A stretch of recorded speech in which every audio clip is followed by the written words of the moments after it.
Hey guys. Here we Woohoo! The most exciting thing ever. Oh man, why is this not working? Hold on.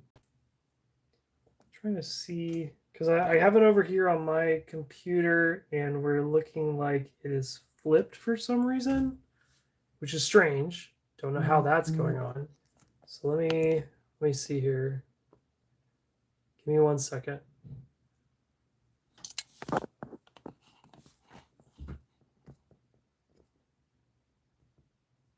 Kind of funny. Not sure how that happened. Uh,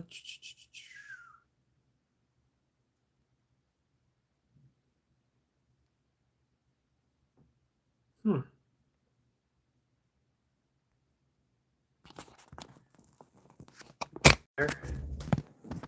Let's see.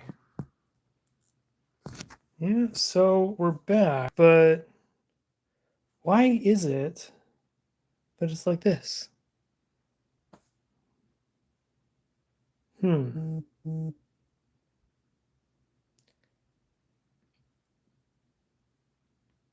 Not the flip button. Retouch, hide live video. Well, I guess we'll just do this for now. Dang, I wanted everyone to see everything that I was doing. Wow, it's amazing. What a wonderful time to be a Dungeon Brickster fan. We're just going through and we're just sorting all of these pieces. Wow. Oh my gosh. I'm going to pull this up here real quick. So I got a couple of pieces over here as well. We're just hanging out today. So welcome to the stream, guys. I have all my stuff here, and we're just going to be sorting and hanging out today. If I get really bored, maybe I'll pull out my paints.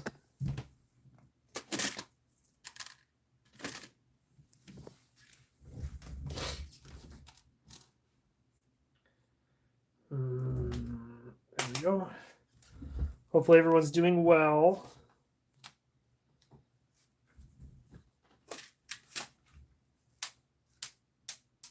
And I'm dropping pieces already onto the floor. Let's see. There's there.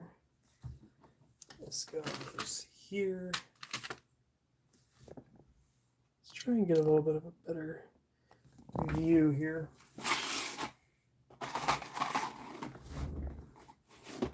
Martha Stewart.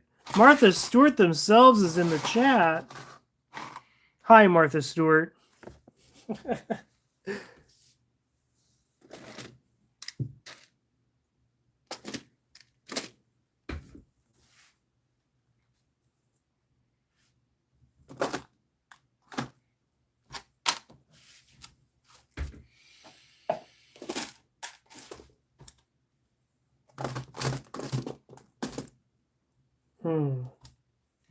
I got some little pieces here that I still need to sort down a little further.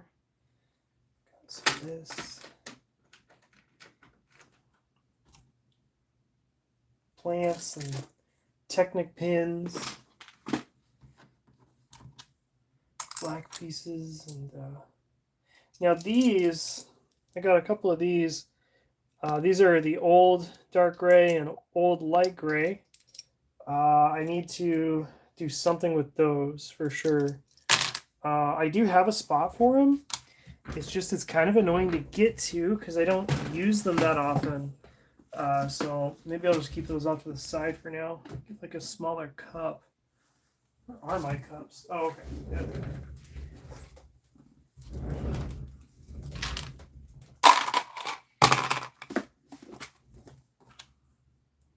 I keep all of my printed parts in a special bin, so I'll show you those real quick. yeah, so here's my printed parts bin. Lots and lots of different things from the ages. I have all of my little maps, and I don't know why this green frog is in there, but you know, magic spells and little paper parts, I would say. Ooh, I got these a while ago. But I have not used them in anything. These are some of my little Fallout things. So I have some sugar bombs, NCR flag, I think a Legion flag too, a little cap stash, and a please stand by. So I have those. I think I bought them at a convention a long time ago. I just never have done anything with them yet. Gotta make some mocks with them. But I don't really do mocks all that much, other than like my my D&D stuff. But I need to start. I did do a little custom creation the other day, like a little land speeder from 40K. That was really cool. It gave me some ideas for stuff to do in the future as well. I'm going to show you another little bin I got going on here. This one is going to be for all of my like parts. Oh, I guess we have that too. I'm going to throw that into that box of printed parts. So give me a second here. I'm going to pull that out. Okay. Yeah, I was in storage the other day and I was just kind of going through some stuff and consolidating. And I brought a little bit of it home just so I could work on it. I do have a lot of it. So one of them, like I had a figure in here that was in storage and just never got around to actually putting him back to where he's got to go. So let's see. So I have a little cape here. I think that's Boba Fett.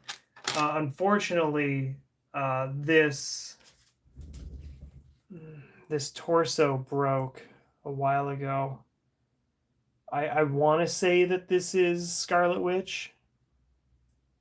I'm not too sure though. It might be, I don't know. It's either Scarlet Witch or Parts of the Caribbean.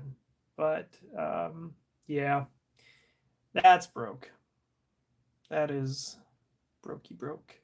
Nothing much I can do about that. So what I can do, I guess, I was going to say what I can do is I can try and take the arms out and use those for something, but look what I just did. Totally broken them. I have a little vampire from the Heroica stuff. He goes in there. Actually, I think he has a bag for Heroica guys. Gosh. Yeah. I have a little baggie for my little Heroica figures. I keep them with my animals. I don't know. It's like snakes and rats and fish, whatnot. And then there's this. I've been using this, I guess, to paint, it looks like. So this is, I'll keep this over to the side with all my painting stuff. Sometimes, I know it's sacrilege, but I have been painting some Lego bricks on occasion. It's not often, but I have been known to do it. I'm horrible. I'm terrible.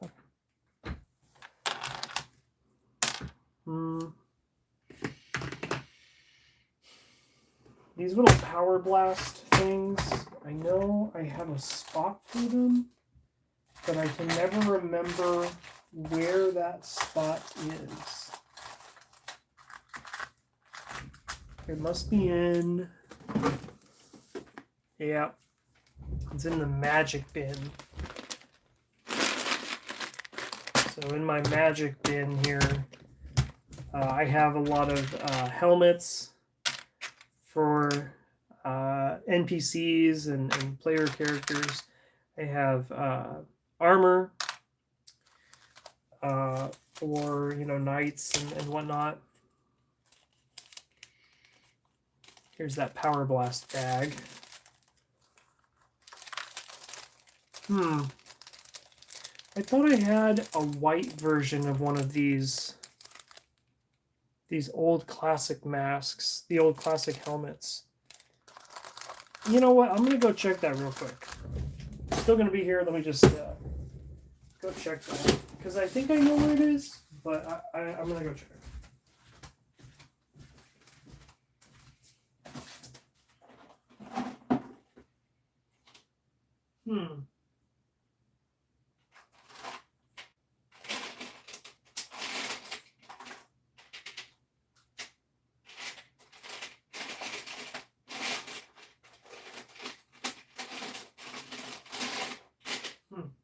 Well, I thought I did.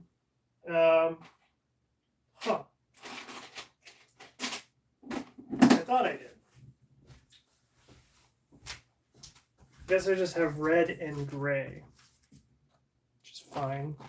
I wanted to get a white one because I had an idea for another classic 40K looking figure. But no, guess not. I mean, I can still do it. It's just, it wouldn't be exactly how I wanted it to. Okay, I'm going to put that over there. I have a lot of these. I keep a lot of my stuff in these little fishing lure boxes.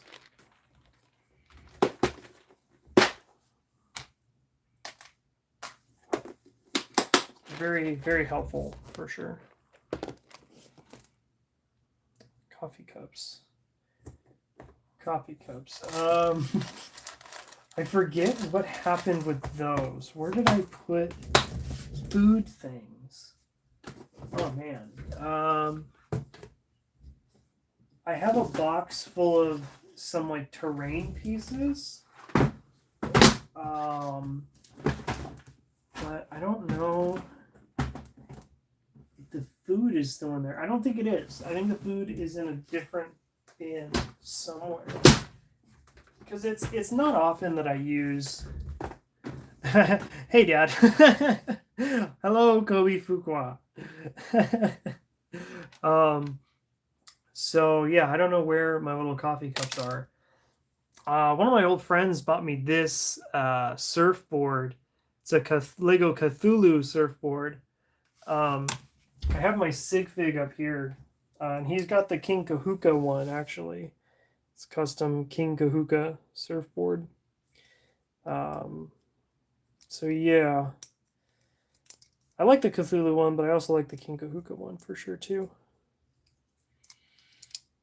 Speaking of that, let's see if I can kind of fix this. No, I was thinking maybe I could hold it up with one of these parts, but no, I can't do that. So I have these cool surfboards here. Yeah.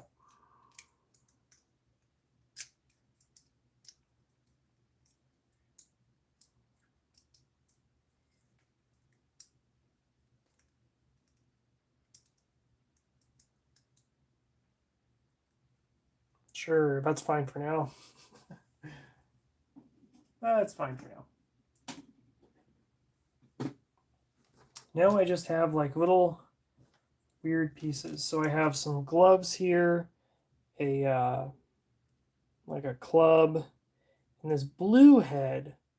I don't know where this blue head came from. I'm not sure if it's a misprint or something. I am not entirely sure. But I still think it's pretty cool, nonetheless. So I'm going to put it in its little special spot.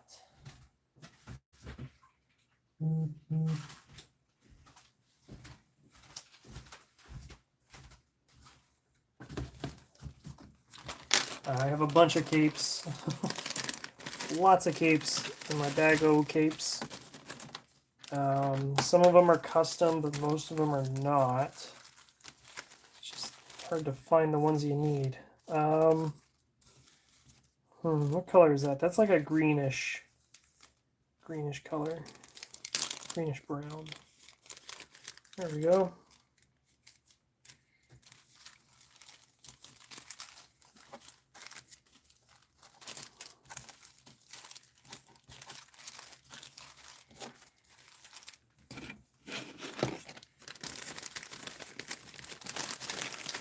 Lots of capes. I love capes. Almost as much as I love shields. Shields are fun too. I have a ton of shields. If you guys want to see them all. What's my favorite cape? Favorite cape? That's tricky. So I'm going to pull out these custom capes that I bought that I've never really used much of. So I have these ones here. These ones are pretty fun. I do like these ones. But if I had to put a favorite cape that, I would probably have to go with these ones from the Harry Potter line for the Dementors and for Voldemort. I like these ones a lot. Yeah, I think I'm gonna have to go with that. Yeah, I think the Voldemort one. Voldemort Dementor cape for sure.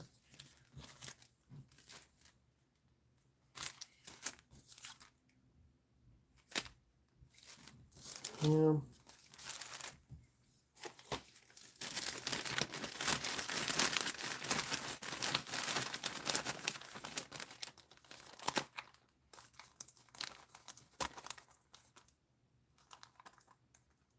Oh gosh.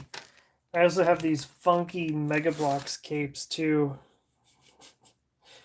They need to be cleaned or something. They're kind of disgusting. But you know me, I like holding on to Mega Bloks stuff. Just in case. I actually made another Mega Bloks purchase on eBay. I made one. I bought a couple months back. I bought this orc warship off of OfferUp, and it didn't come with the dragon. It came with, well, the set comes with 2 dragons. One of them is like a small little dragon, and then the other one is like a big bone dragon, like a skeletal dragon. And when I bought the set, it did not come with the skeletal dragon. So I may have found someone on eBay who was selling one, and I bought the bone dragon. I do have like a bone dragon from Ninjago. I think the Undermountain line of Ninjago. I forget what it's called, but it was like their D&D kind of one with the goblins and the orcs and the evil necromancer. So I do have that dragon. It's currently in storage though, so it's not like I can really use it, and it's also massive, utterly massive. So I think I'm gonna, once that new one comes in, probably gonna take apart the old Ninjago skeletal bone dragon. It's kind of sad, a little sad, but I just got to make space for stuff, guys. Yeah. Put this over there. I also have a ton of shields, like my shield collection. There's a lot of them, and I like shields probably the most. They're my favorite thing to kind of collect, so I have tons of them. A lot of the ones from the old Knights Kingdom 2, some of the just some of these newer type shields, stuff from Knights Kingdom 1. We got plenty of stuff in here, just sitting around, because I love shields. I really do. And then I also have a bunch of shields just kind of like sitting in a bag, like extra ones of these, basically. So yeah, I have a lot of them. I got a lot of the Viking ones here. Got a bunch of the Viking ones. Some of them are in pretty bad condition. Some of them are when I had them as a kid. But some of them are in pretty swell condition. So yeah, these little tiny skeleton shields. I got these ones. I have a lot of Brick Warriors stuff as well. So a lot of custom stuff. And then also these little, I don't know what you want to call these shields, but just a bunch of these ones as well. Probably have to say that my favorite shield is these ones, the bat shields. Probably my favorite. And then maybe the wolf shields. Wolf pack shields would be next. Would probably be my next favorite. Yeah, probably wolf pack would be my next favorite.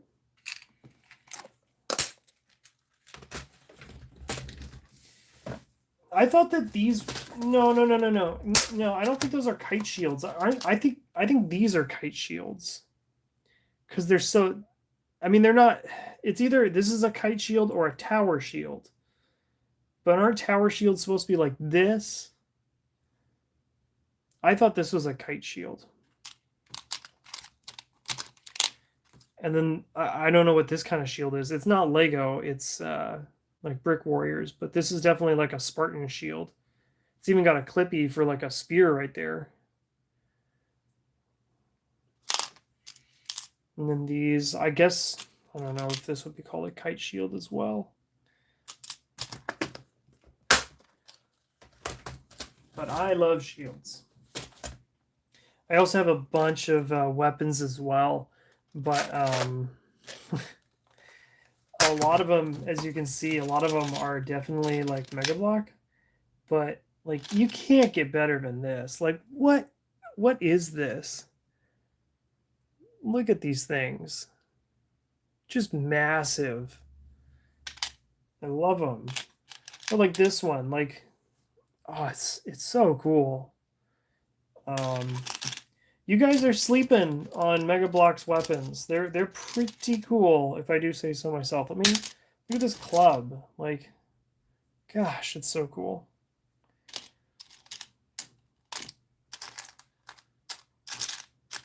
Or these like hammers. Very dwarf hammers.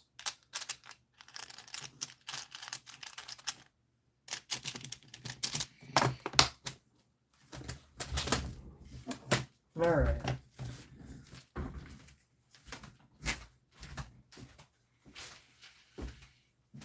Put that away. And what I'm probably going to start doing now is first drink some water.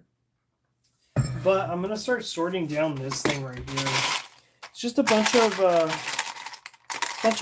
black plates and bricks. So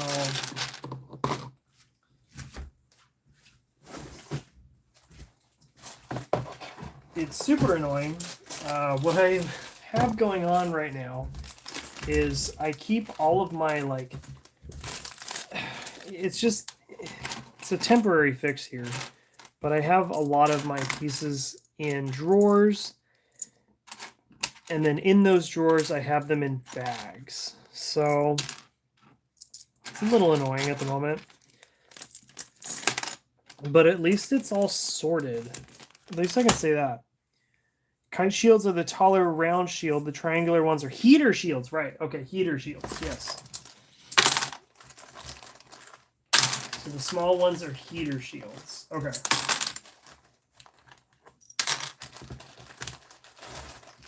And the other day I was sorting some more black plates, and it looks like I got a little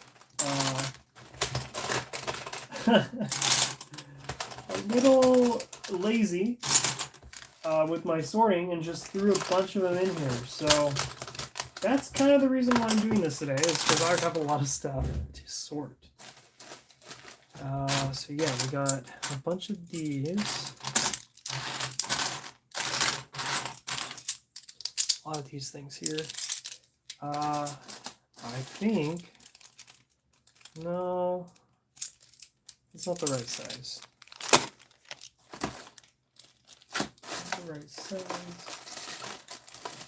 It doesn't help that I don't zip these things up either. Gosh. Maybe. Okay, I'm gonna hold these off for now. Work on something a little easier.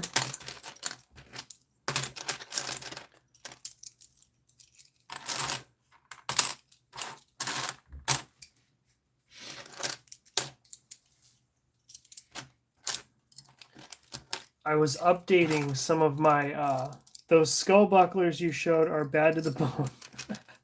Yeah, they're really cool. Skull bucklers. From the old fantasy era. Yep.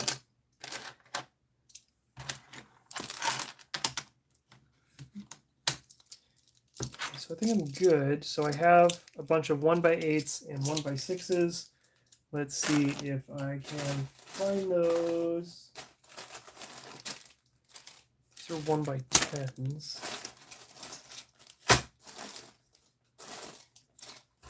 Yeah, unfortunately, I just have like, I got a lot here, and I have no real easy way to sort them.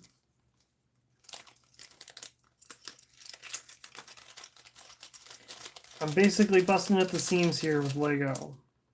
So we're good there. Put those back. 1x6 plates.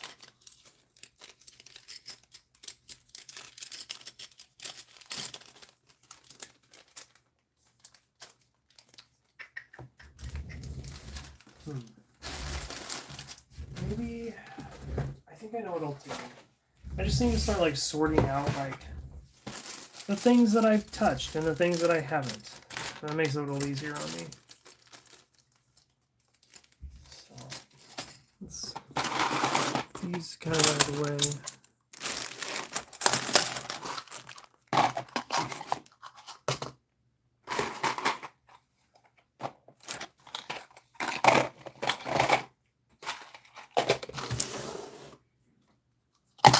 Okay, it's a little better. 1x4s.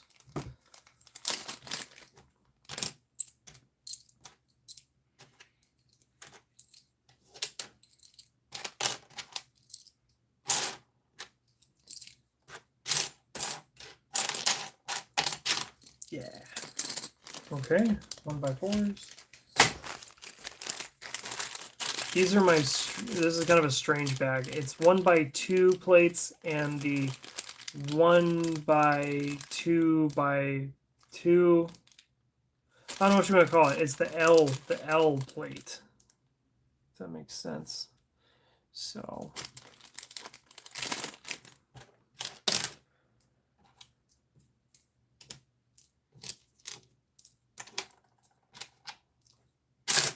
I feel like I was running out of these at some point.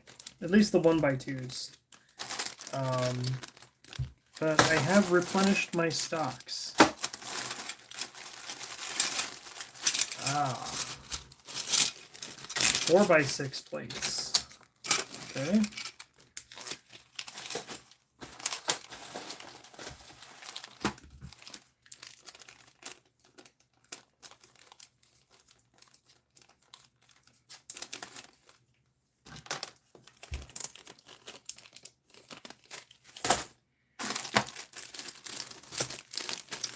I think these are 4x8s. I don't see any 4x8s out at the moment. Dude, I have so many of these pieces. These, I don't know what you want to call them. These strange brackets. Like they're good for like I've seen them used a lot on like legs for robots or dragons, specifically in Ninjago. And so I have a bunch of them. I've also seen them used for like in brown for walkways. But I have so many in black. It's just, ugh. Just kind of hate these pieces. It's like I never use them. I never do.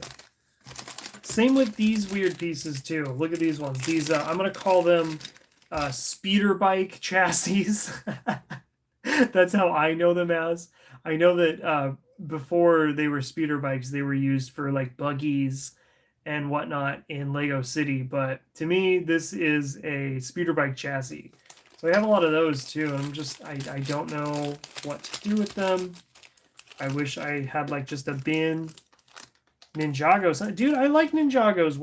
Dude, Ninjago is sick. I do like their sets. It's really good for Dungeons and Dragons, a lot of those parts. So I like them. I'm not ashamed of it. Do I buy them? No.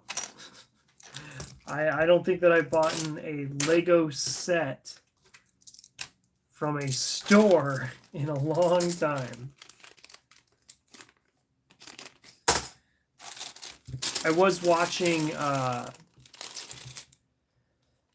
latest episode of Disturbing the Peace, and that was funny. They were talking about skeletons, and it was a spooky episode. It was really scary, guys. I almost couldn't sit through it. I was so scared of all those skeletons. But yeah, it kind of prompted me to be like, you know, I should go buy some black skulls for skeletons. And I did. I did do it. Oh, okay. So we got some 2x8s.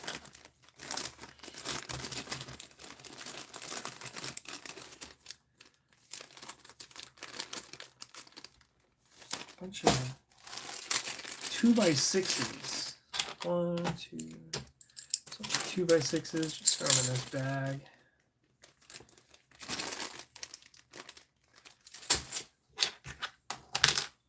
Nope. Here's another 2x6. Of course, I missed it. And I guess. Oh, okay. See, look at this. I have a bunch of these 2x4s with the holes through them. I have a bunch of them. It looks like I just kind of combined them with my other 2x4s, so I guess that's why I missed that.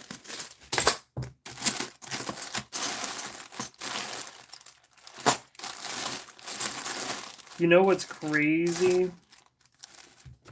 All of my minifigure display plates, all these, the 3x4 plates with the studs in the middle here, I think I used them all. Not used them all, like I sorted them into all of my NPCs and whatnot. So I don't think I have a bag of them anymore. I had a huge bag of these, and I've just been sorting them into my in my NPC boxes, which I will show you guys one day. I do plan on making a video about that. Just of like all of my just random crap, all my random Dungeons and Dragons stuff that I have accumulated over the years. Okay, I know I have a bag. Okay, there it is. Of my 2x4 tiles.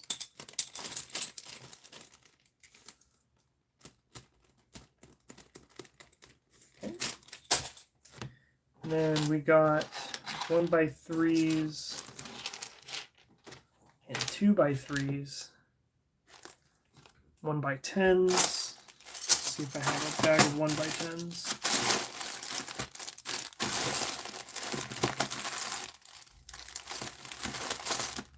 Yo, that's crazy. How do I not have a bag? I don't want to do welding this week, man. I'm feeling lazy. No, man, just go tomorrow. That's what I'm going to do. I'm just going to go tomorrow, man. Like, don't go tonight. Just go tomorrow, dude. Just... I was talking to Jake on Thursday, and he was like, yeah, it's usually like a lot quieter on Thursday. Most people come on Wednesday to do their welding test. So a lot of people don't, they're not there on Thursdays. So I'm going to do it tomorrow. I'm going to show up at 3:30, get in, get out, and go from there, dude.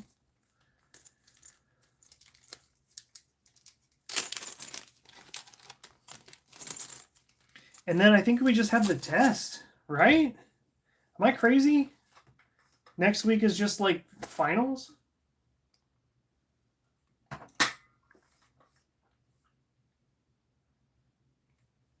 No. Jake said that he's got the paper. He keeps the paper for both classes. So he'll just sign us off on them. That's what he told me. I think we're okay. I think we're okay. I don't think I know we're okay. I know we're good. Have I? No, I haven't done this already yet. Have I? I have 2x3 plates in black here, but I don't think that I've touched those yet. Do I not have black 2x3s? No way. That would be insane. No way. What? That's crazy. Jake is the homie, dude. He really is. He really is the homie.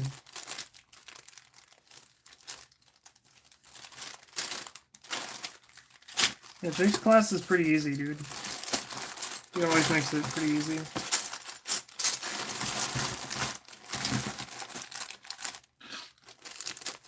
Wow. Okay, so I guess I don't have a bag for 2x3 plates? That does not sound right. I have a bag for literally everything else, but 2x3 plates I guess I don't have? Wow. Okay. Alright. Here, I got this little tiny baggie. Little baby bag for my 3 2x3 plates. Ooh. And then, yeah, I'm just gonna put these 2x10s in with my oh wait. No, these are 2x12s. I'm gonna put the 2x12s in with my 2x10s.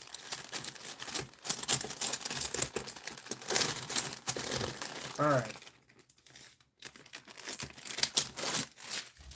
Cool. My black pieces are basically done. I just need to resort them, basically. Do you know what happened?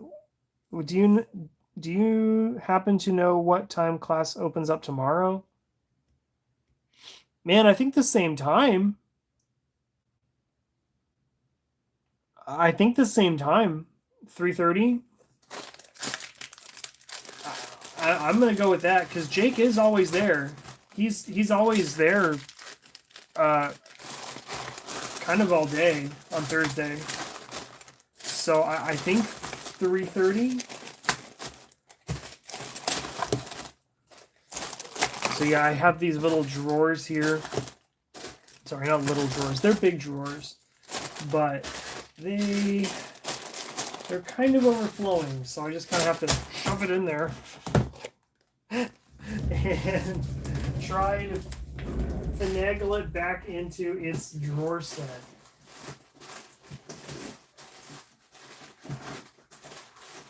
And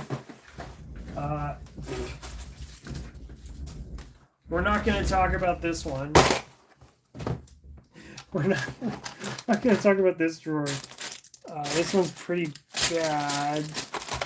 At least I can put these 1x1 bricks in.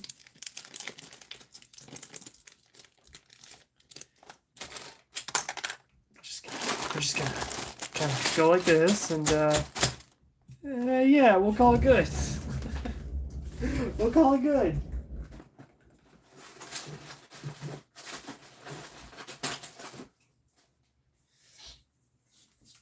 Some of those drawers are really bad. Oh, great. Some of these drawers are really bad of mine. They're basically filled to the brim, and it's like, I don't really know what to do. So, here's another funny thing. I don't like Lego yellow or Lego white. I just don't use them. I just don't use them that often. So I have like special baggies to put them in. My yellow and white pieces, along with my blue pieces too. But those are kind of in a weird spot. I at least, like, these pieces here, like, I at least have a spot for them. But when it comes to, like, plates and bricks, I have just a big old bag that I just kind of chuck them in. Because I don't really like building with these colors. And then, you know, like, there's this thing. I know what it is. It's, like, part of those boats. Or not boats. The submarines from, like, Aquazone or whatnot. Yeah, I don't even know. I don't even know why I have this. Yeah. Not really sure. This piece, I'm trying to look where I have this piece real quick. It's like one of those little like bar pieces. Oh, it's right here. There we go. Okay, that's good. The door, the little door, I think that's in a special spot. I have like kind of like a furniture bin. Like a drawer full of furniture parts, like chairs and buckets and stuff, and I think that goes in there. So for now, I just chucked it in. The rest of these guys, though, this white piece ain't bad. That ain't a bad white piece. I'll keep this one. Yeah, it's usually like plates. My plates and whatnot, I usually keep those in a separate bag because I just never use the plates. I have so many of them, it just takes up so much room. Yeah. So I'm gonna pull out that bin with my, I don't even want to do it. I don't even want to. It's so bad. It's just filled with all these annoying parts. Like I have all of my old light gray and old dark gray in here. And it's filled to the brim with stuff. Yeah.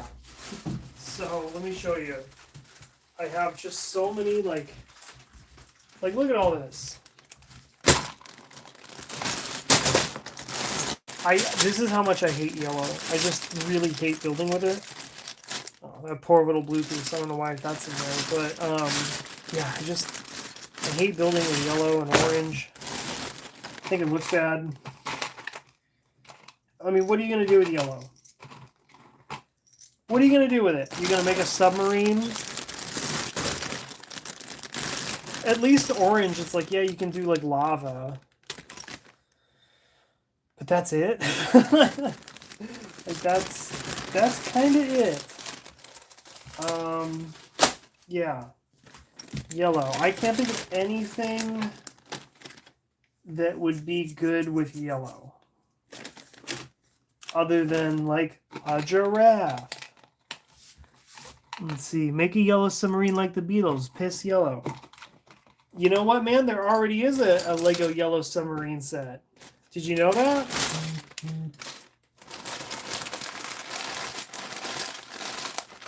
There already is one. It comes with all 4 of the Beatles and their little bean monster guy from the cartoon, the Yellow Submarine cartoon. Yeah, but we made our own. Yeah, I'm good. I hate yellow. Just hate building with it, man. I just hate building with it. I don't even have enough yellow to build a submarine at this point. It's just plates.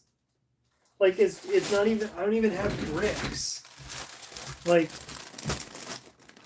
I'll show you. Like all I have are like little plates of yellow. It's like it's all I have. I have like a couple arches and like this little bag and this little bag of yellow. That's it. I hate using yellow. Yellow bricks, I guess. Yeah, just not a fan. I do like the color orange, but I just never really build much with it.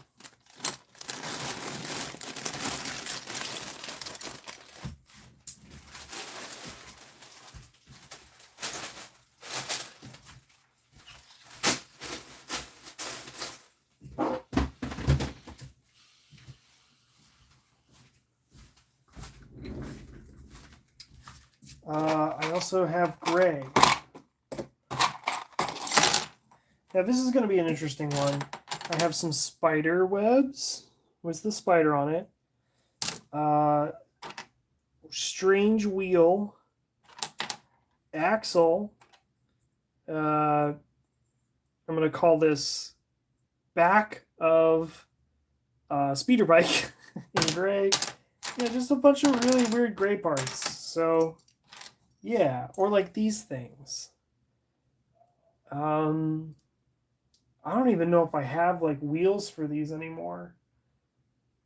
I mean, I do. Okay, I have a box of like wagon wheels. Here, look. Okay, there we go. Yep, I do have some.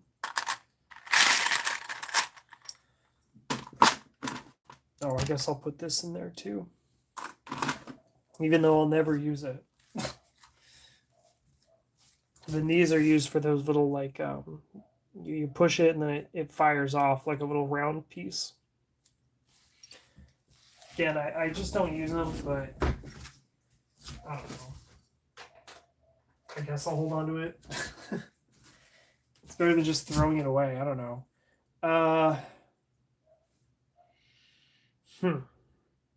I'm trying to think of where I have these. And I think I just have them in my plates for gray, for my gray stuff. So I'm just going to throw it in there.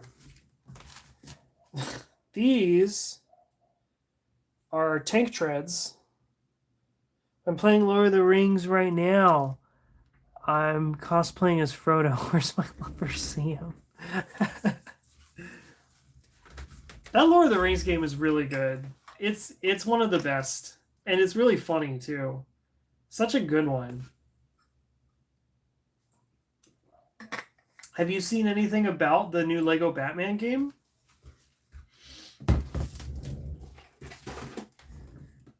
because I haven't really seen much on it yet.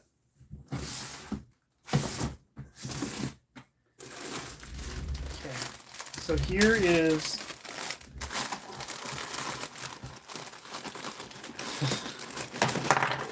my what remains of my wheels bin.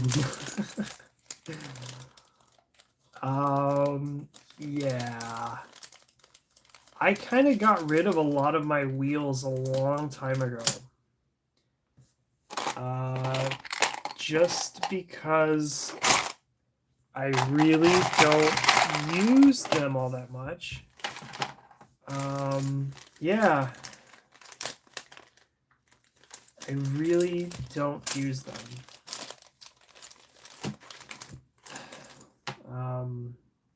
Especially like these ones, they kind of, I don't know what the deal is, but they get kind of like sticky,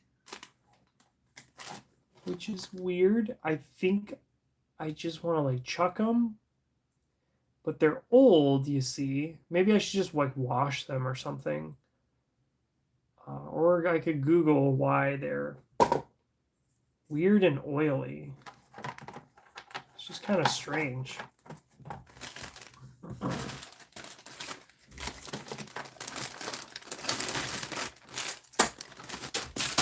gosh.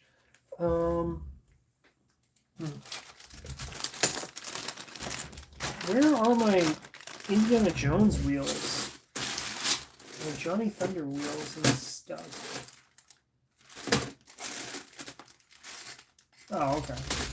So I do have them here.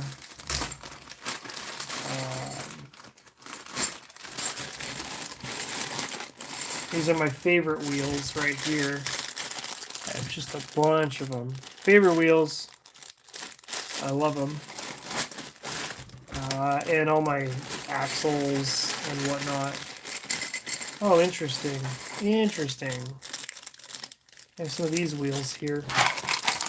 I could have swore I had the tire for that somewhere.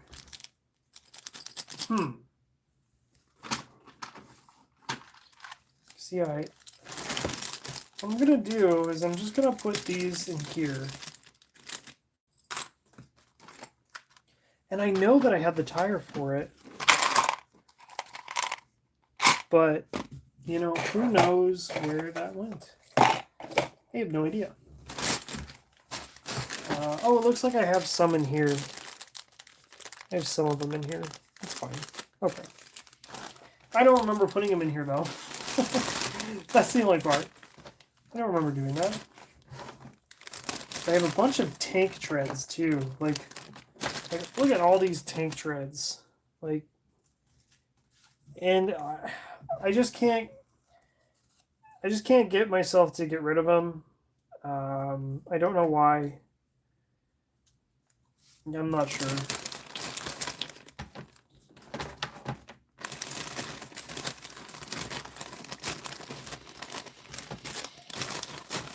I guess I'll put this one tank tread. No, okay. I will not put the one tank tread in there. I'll put it into like my weird bin. I'll show you guys my weird bin at some point. As I continue on here. I will show you it. It's a strange one. It's a strange one for sure. My strange weirdo bin. It's just filled with like just little tiny parts that don't make any sense at all. You better have... No. Definitely not. I definitely do not have anything like that in there. I will show you right now my weird bin, my freaky bin. I will show you what's in the freaky bin. It is, again, it's filled to the brim. But it is things that I just cannot find a home for. So let me pour this out. so I have like little golden pieces because I don't have a bin specifically for golden pieces. Glow in the dark teeth. These strange pieces for like garage doors. Kind of really weird to use. They are cool for sure. I'm gonna actually kind of sort these then in that case, because I think I should try to use these for something, because I could use the gray ones at least to build like to put on some sort of like greebling for like a stone something, but the rest of these guys, like, I don't know. So yeah, there we go. I'll put those in its own. I think I have enough of them at this point to put them in with something else. Now this is interesting. I have this in here. This does have a home now. These do have a home. So I'm going to put them in their home. But, I mean, I have a hot dog, a weird brown... Oh, I guess this would be like a bratwurst. It's a bratwurst. So, I mean, it's kind of close to what you were saying. Here, there you go. There you go, Wursk. Is that what you wanted? So, bratwurst. I'm actually going to keep the bratwurst off to the side.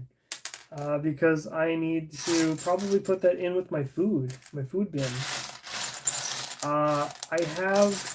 I have some weird little like Mega Block parts in here too. Like, look at this. Like, just strange little pieces. Yeah, it is close enough. Yeah. Strange little pieces, man. That's all this thing is. Or like, well, I thought this light worked. Maybe I had a different light or something.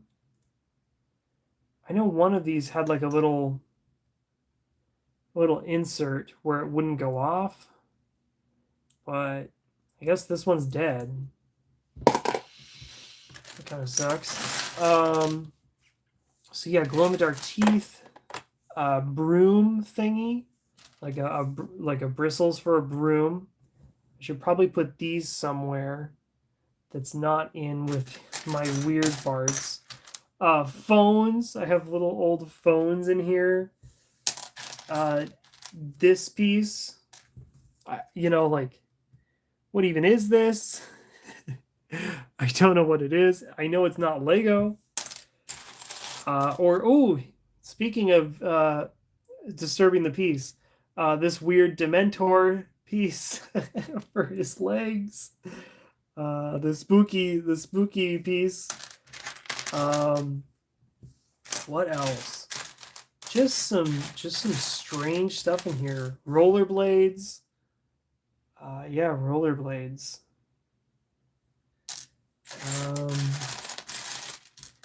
These little things. These were part of the what do you want to call it? Not clickets. The not clickets, modern not clickets. What do we call these again? They don't make them anymore. I forget. Not clickets. Yeah, just some strange parts in here. Just utterly strange stuff where I don't know really what to do with them or where to put them. Or these reverse clippies. These are cool. These are really cool. I haven't figured out a reason to use them yet, but yeah.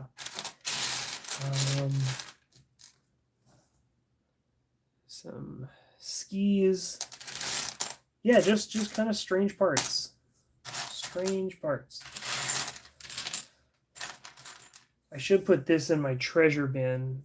That's for sure. These maces from the Dungeons and Dragons Dragonborn. I'm gonna put these pieces in there. These pearlescent pieces.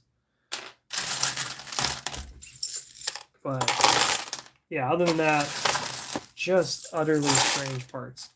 A lot of non-Lego. Like this one I think is like Tyco or something. It doesn't even say Tyco on it. It doesn't say Mega Bloks on it. It says nothing on it. So I have no idea. It's like maybe it could be a chair. Maybe it's such a strange piece. Or this one. Look at this piece. Look at this. It's got studs on both sides. It's got this weird chainsaw look to it. And then it's got a clippy right there. Like, I don't know what that is. I have no idea. Or this one here, like, clippy, 1x2, rounded, and then this weird ball joint here. Again, it doesn't say Lego. And it doesn't say Lego. I have no idea what this is. It's bizarre. This is what happens when you work at a secondhand Lego store and you see parts and you go, wow, I've never seen that before. And you just kind of take it and then you put it into a random bin and it goes into this random bin and stays in there. I have one of these too. I want to call this, what do I want to call this? A turret for one of the six-legged walker from Attack of the Clones, but it's like a red and white, not speckled, injected molded. I think it's an eye. Put what on a polearm? What, the little axe piece?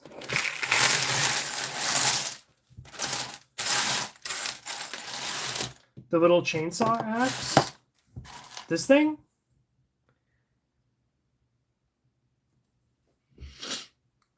It's not a bad idea.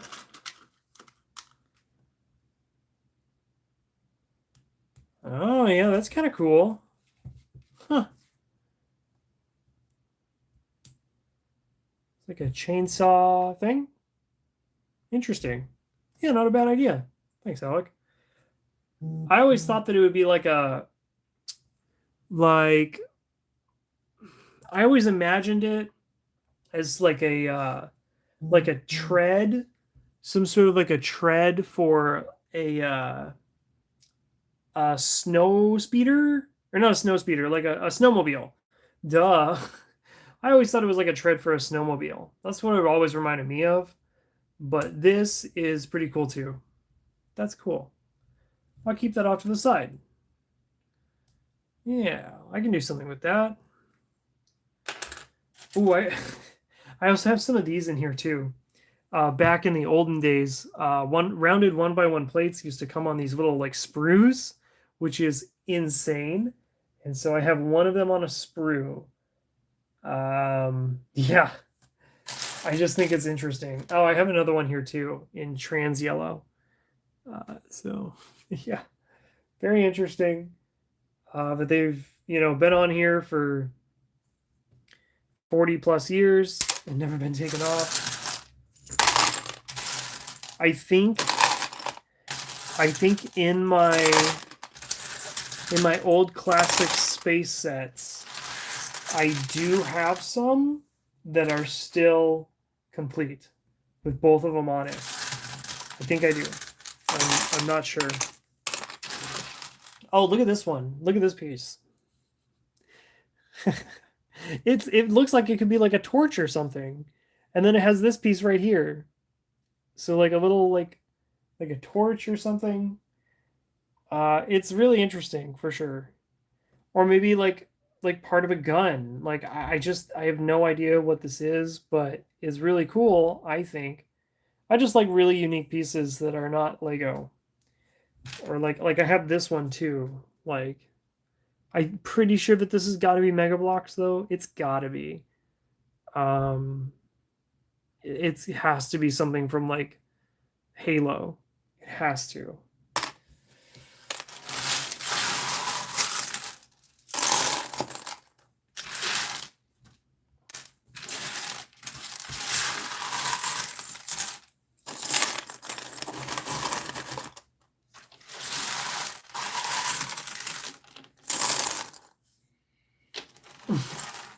I also have a Slurpee in here, or like a milkshake, like a milkshake in there.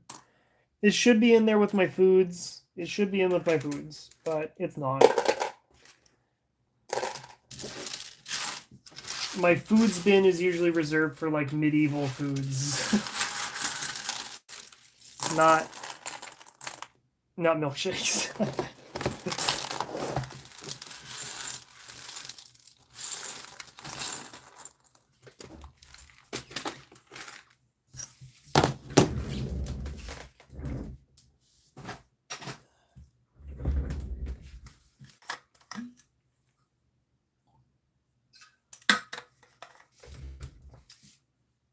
So I'm going to put these spider webs away.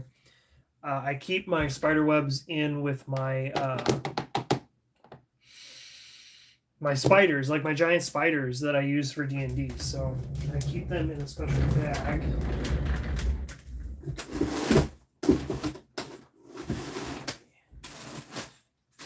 Trying to find that. So yeah, a giant bag of spiders and spider webs. So these are the Mirkwood spiders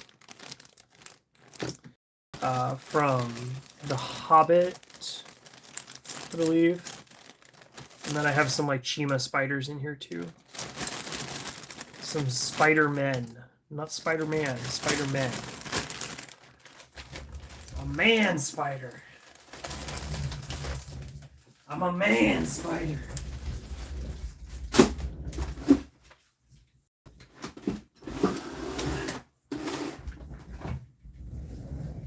Okay. Now I have just some random black pieces. This one's a really interesting one. If anyone has ever seen this, it is a 2 by 6 by 2, and you can hear something shaking around in it, and it is in fact weighted. So they used to use these for boats, Lego boats. I think they used it for a crane as well, but these are really unique. I haven't come to a good use of it yet. I think the only thing that I could think of right off rip would be using it for like a trebuchet. But even then, I don't think that it's actually that heavy enough to actually be used as a trebuchet. But yeah, I don't really have a good spot for these. No idea where to put them.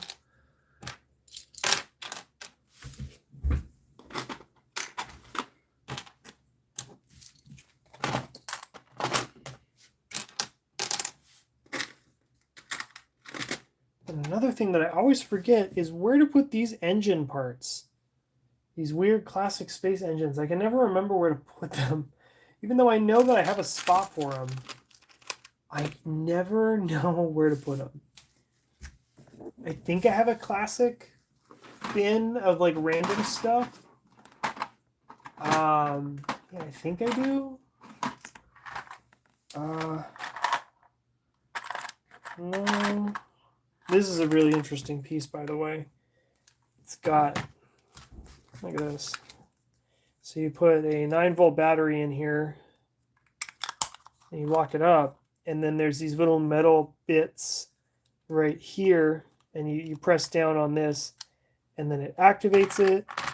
And depending on what pieces you have, like you need to have something like this, or you have to have lights of some sort in here, which that's the hard part. I think I only have one set of lights. No, I have two. I have two sets of lights, it looks like. So I got one set of light there, and no, I think I only have one set of lights. Which is unfortunate. Oh, I have this one, I guess. No, that's kind of the same thing as what I'm looking at here. Yeah, it's weird. So you put the light on, and then apparently it's supposed to make noise. Or no, not make noise, just it lights up. This is the one that makes noise. This one makes noise. which is weird. It does like a little beep, beep, beep, beep, beep. It doesn't spin. You'd think that it would spin, but it does not spin. It actually makes a noise. I did try it out once. You know, beep, beep, beep, beep. Something really annoying like that. So yeah, did I throw that piece in there? I must have thrown that piece in there. That black engine part? Huh. Well, I guess it's gone. It's fine. It's fine. I don't really care about that piece anyways. I hardly use it. Hardly use it. Got another one of these things here.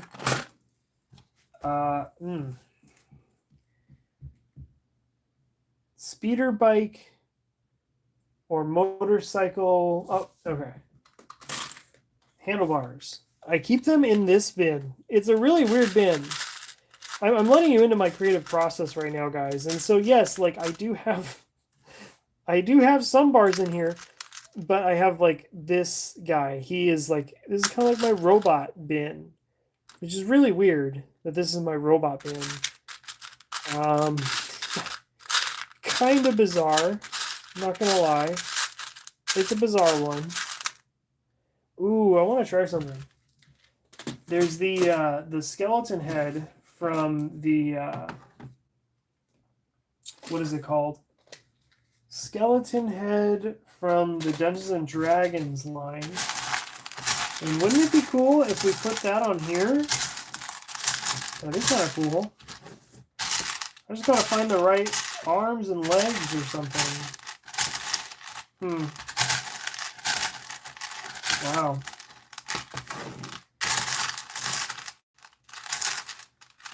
Huh.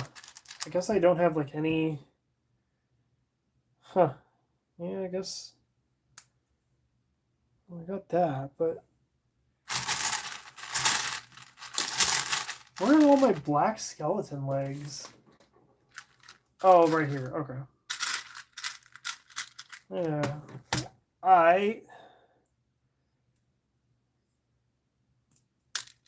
Oh, gosh. I can't hold on to them.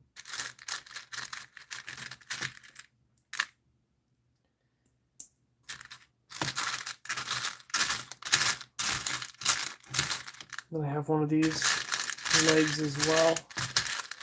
For some reason, these are always hard to come by, like at the Lego store that I worked at.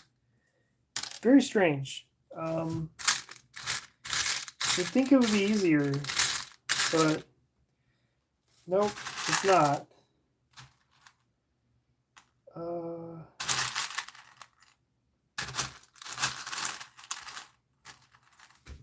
Okay. So we're getting somewhere. Let me go find that red skull real quick. The transparent red one.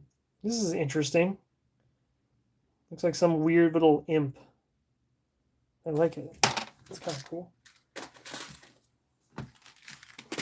So let me find that skull.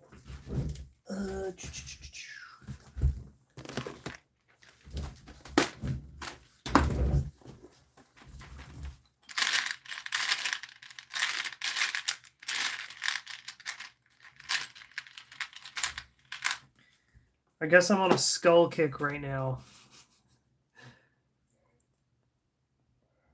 Ah, okay. Meh. It looks alright. It looks alright. Nah, let's try something else.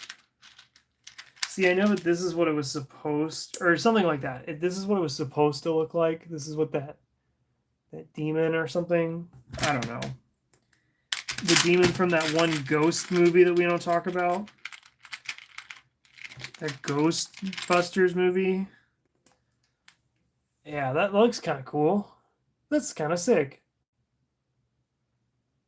Because I think that this piece came with the Queen Anne's Revenge. I want to say it was the Queen Anne's Revenge.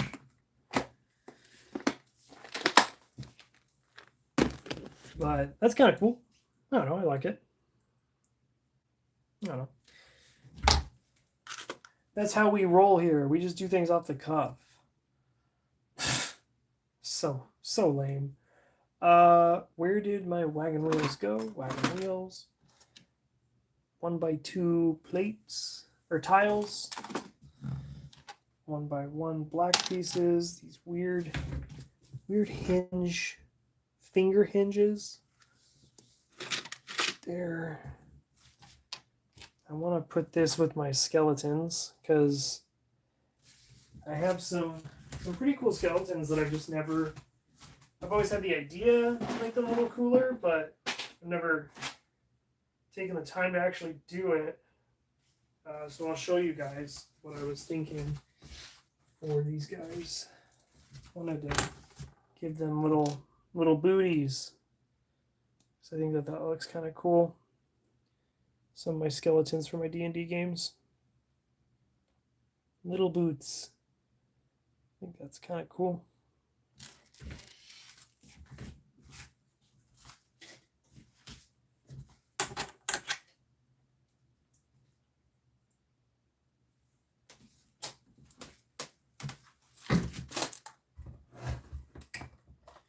This piece,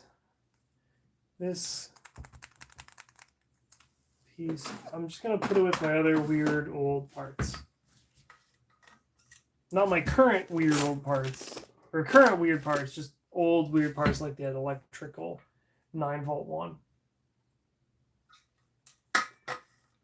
It's such an interesting concept that they just never really followed through with. Like integrating the 9-volt batteries in with the actual like that brick. I think it's just because that brick is so big. It's like a 4x10x3. It's just so massive and large. It's just kind of hard to actually use it for something. Okay, so this is there.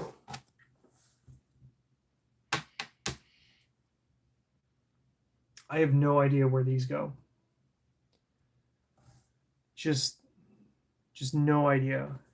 I think I have them with my shields, but like I don't use them as shields. I'm gonna throw it in with the shields. And I just hit my camera. Sorry, guys. Okay. Oh, you can see my feet. Oh, wonderful. Oh, great. You got to pay extra for that. Sorry. I got these from work. These little key things. Little keychain rings. Just haven't found a place for them yet. So. They're obviously not Lego.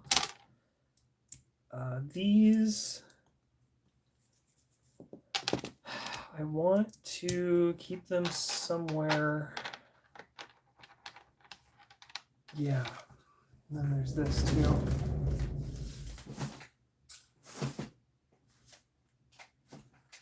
Okay. I want to put these in with my other, one of my NPC boxes. Because I have a bunch of these, like, they're not spooky. They're the wolves, the wargs. I'm sorry, they're wargs from The Hobbit. And I think I was going to use them as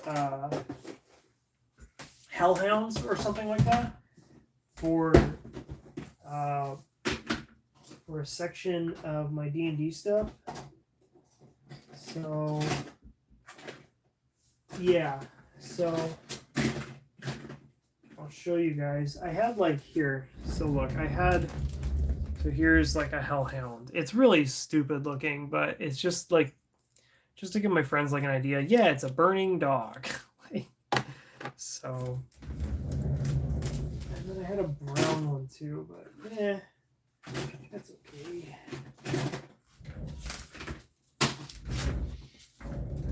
All right, put these there.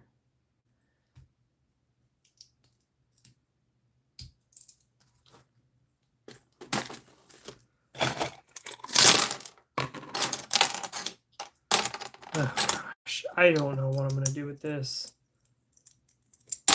It's like one of those old train pieces. So lame.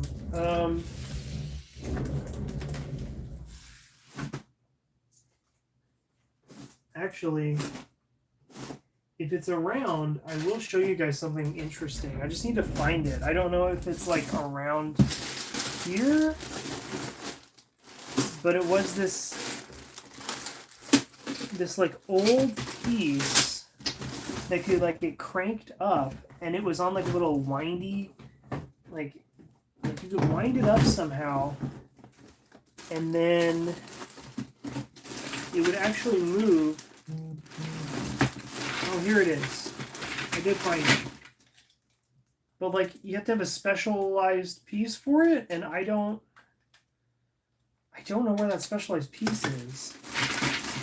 But it's this right here. And you can see that there's that specialized piece. Oh, here it is. I do actually have it. Wow. Look at this. So I think what you're supposed to do is kind of like go like this and like that, and you can keep building like trains. And tires move.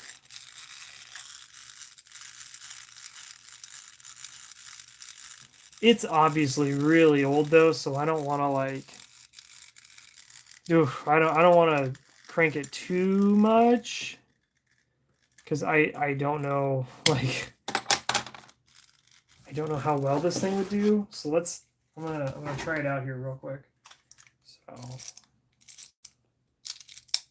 yeah, it's like kind of scary because it's just so old and I don't want to do anything with it. So here, let's see.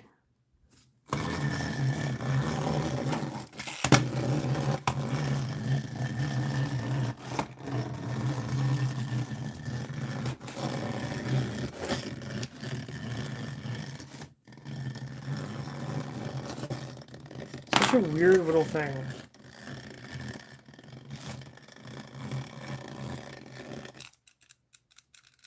Yeah, look at that. Just so weird.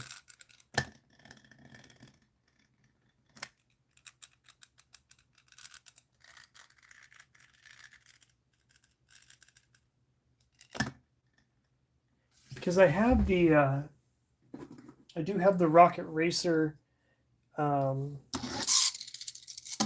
little thing here.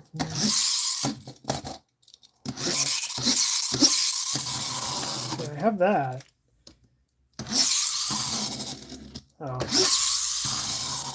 Looks like mine is kind of broken. Yeah, it's a little broken. I think I was letting one of my my friend's kids play with it. Or maybe I was playing with it too much. I don't know.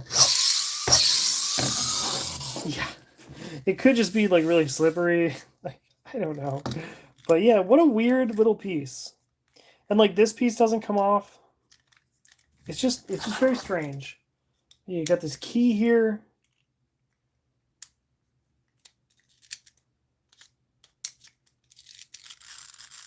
So weird. I think I got this from Bricks and Minifigs too. Just digging through bulk one day and just finding this, and then finding the key. Because the key even says Lego on it. If you want to, probably barely see it, but it does say Lego in there. Here, wait. Yeah, you can barely see it. Interesting little thing. So I'm gonna put these maybe in its own little bag. Just keep them a little bit more safe, I guess. Oh, it's funny. It's trying to move away. Like, no, don't put me back in. No. So, put him in there. Put his key and his little thing here. You know, I do have an idea now.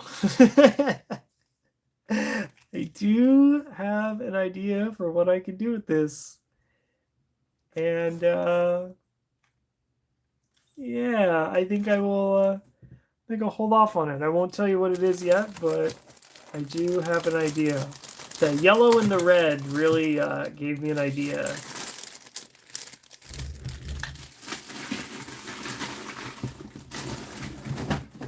So I also have another one of these.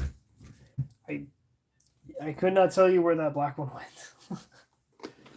So I'm going to put it where I think it goes, in there.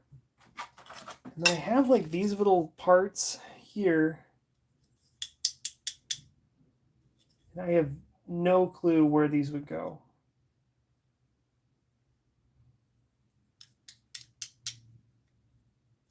Because I have all my shelves here and whatnot, but like just these parts are just kind of so weird. They're clearly car pieces. You know, clearly cars, and I really don't use cars all that much. I don't build cars a lot. So I guess for now they will be going in with my red plates. Red plates. I have a wheelbarrow. Let me see if I can find a wheel for the wheelbarrow.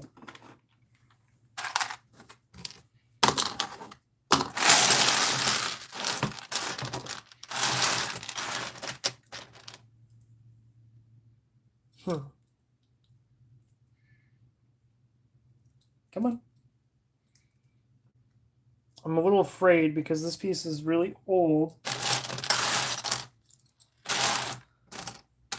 Yeah, they're really old pieces, so I don't want anything to break. That came out pretty quickly though. That was fine, but the rest of it, I want to say that there's a wheel that goes with this, but for now, I think that looks a little bit better. So I think I should put this in with my my D&D stuff, but just for like set dressing, I guess. See if I do have a little wheel for it. Yeah, I don't think I have a little wheel for it. I do have this surfboard. You know,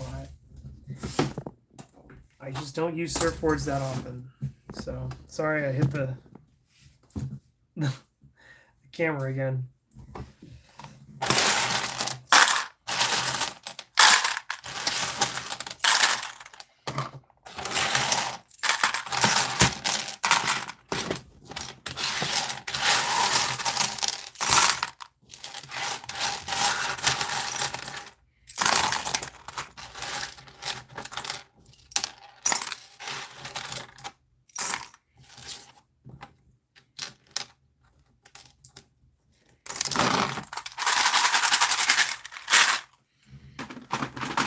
So now what I have is a coffee cup and one of these old cogs.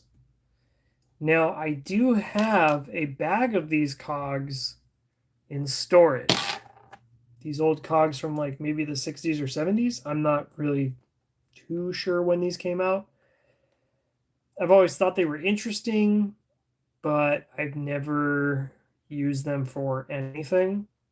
It'd be kind of cool to use. Well, look at that. If that was maybe like a sun symbol, that'd be kind of cool. Trying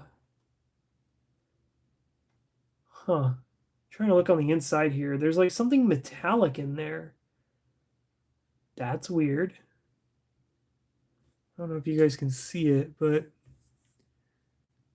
you see something like just slightly shiny in there. I don't know. It's kind of weird. Can't really do much with this though, so I'm just gonna put it in the for later drawer. And then I have this cup that's needs to go in a different drawer as well. I keep my cups and stuff with like food, and I think at the moment all of my food is in with one of my boxes that has like terrain and stuff in it. Now there's these two. Oh, look, another one of these stupid shields. I'm going to put that in with the other stupid shields. And try not to bonk the camera stand. And then I have these old dark gray and light gray pieces, and then this dark bluish gray piece. I do have my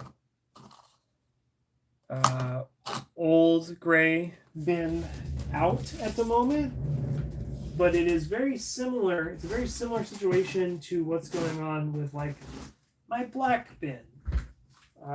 It's just a bunch of bags with a big old bin. So let's see. See if I can quickly find what I need to do.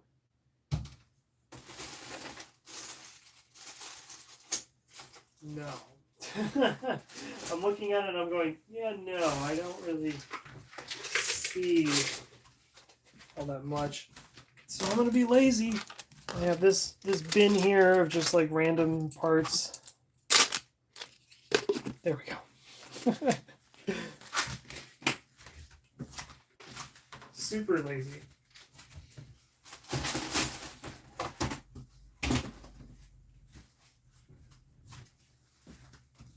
And what time is it? Let's see here. It's 1:30. Okay. I am going to go to the bathroom real quick, and I will be right back. Give me 1 second, guys.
All right, guys, I'm back. Sorry for that. Just had to, kind of hungry, so I wanted to grab like a little protein shake. Man. It's tasty though. Yum. So, what I kind of wanted to do next is I kind of wanted to look through some stuff for D&D, for what I'm doing for my campaigns. And now that sorting's kind of done, I wanted to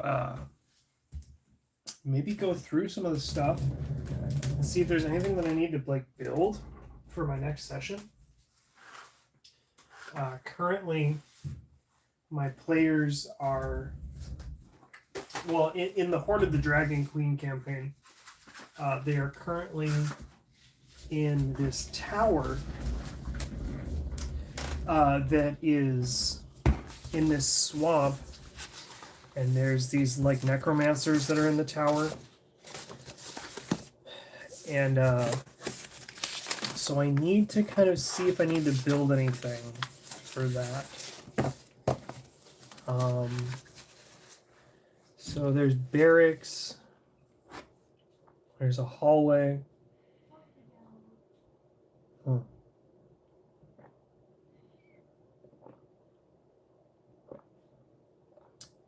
Okay. So we have a ritual room.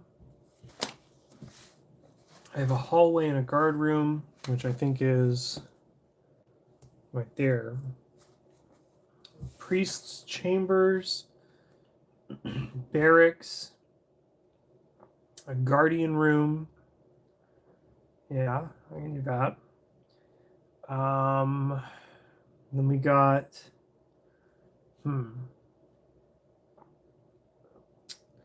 I wonder if these, I printed this out. I wonder if these are like, maybe these are probably 10-foot squares instead of 5-foot squares. I'm not sure.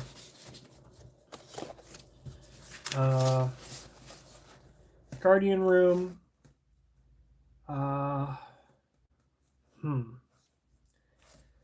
And inside of this tower, there's all these little vaults with like the bones of these noble families.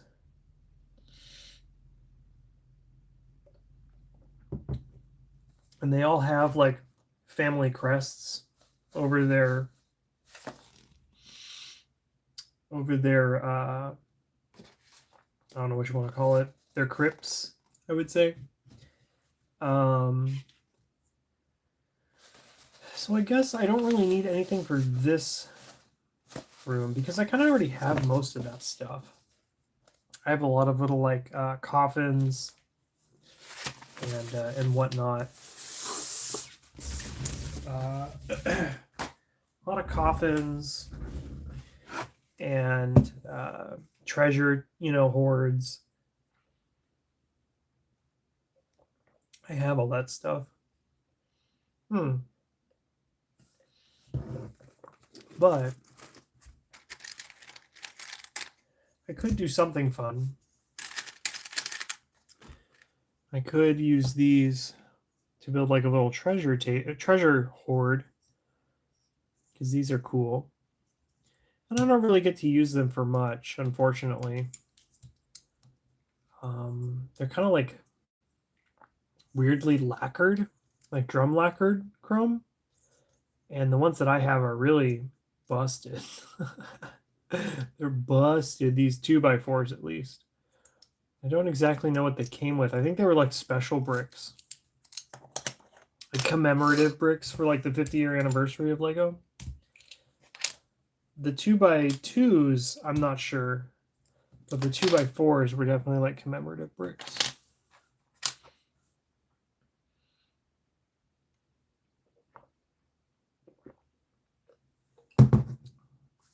So I could do like a bunch of treasure, kind of like this. Make it appear to be treasure. That'd be kind of cool. Like a big old treasure pile like that. That'd be kind of cool. And then using,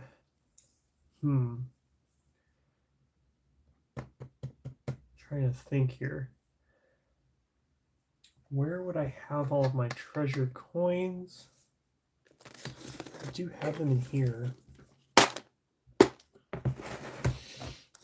This is more just me, just kind of spitballing here. I like all my treasure and stuff like that. Oh, but I just I don't like using it all that much because it's special to me, and I just don't really like using it all that much. So like I have a lot of treasure pieces, but and the other cool part about all my treasure pieces is I already have like a big old pile of treasure. I already have it. So this would be more just like a giant treasure. An enormous treasure hoard of some sort. I have these golden coins from the from what was it called? The Troubadour, I believe. The Troubadour minifigure. And I have not used them yet for anything. I find them pretty cool. So I think I have, I think the Troubadour came with maybe 3 a pop. And it looks like I have 1, 2, 3, 4, 5, 6, 7 of them. Maybe I got an extra one, Bricks and Minifigs. I have a bunch of these little silver coins too. And of course, I mean, I have pirate gold, but the pirate gold is kind of hard to use because you can't stick it on anything. I love my pirate gold.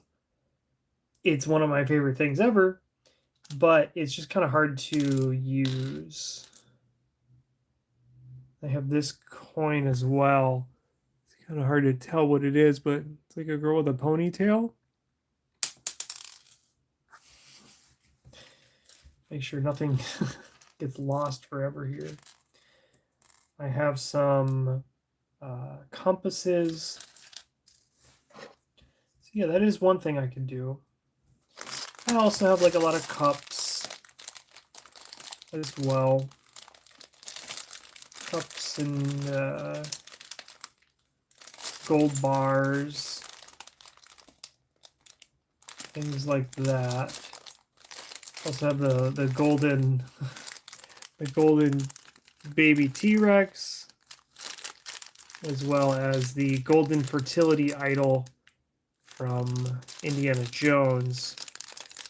I also have this other thing too. I love this guy. I think it's Mega Block. I mean, it has to be Mega Bloks. Because I think it's from maybe like Skylanders or something, because it does have a stud on the back. But it's completely bizarre. So what I want to try to do with this, I've always had an idea for a floating golden skull that just follows people around and just makes jokes. Actually, let me rephrase that. I haven't had the idea. It was from a it's from one of the campaigns, for sure. Tomb of Annihilation, I think. There's like a little skeleton that just kind of follows you around. At least from what I remember. I've actually never ran Tomb of Annihilation. It's kind of not that fun. It's really not that fun of a campaign. I have played in it. It is interesting. I will say that. It is interesting. But it's different. And it's not like the original either.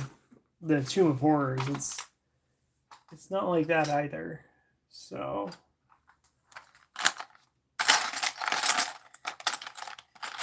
What's weird is, you know, the headlight pieces.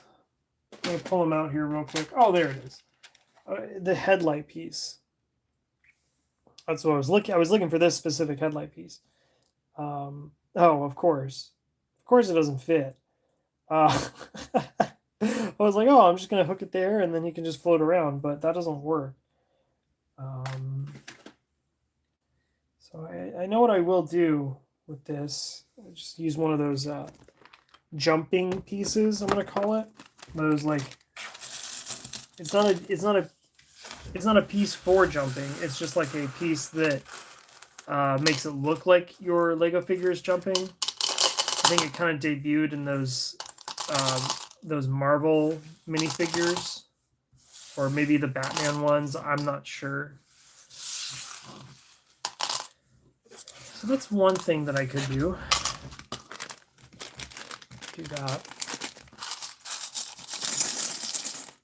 A little treasure hoard. I want to keep him out though. He's funny. Oh, I also have this fertility idol as well. This is Playmobil though.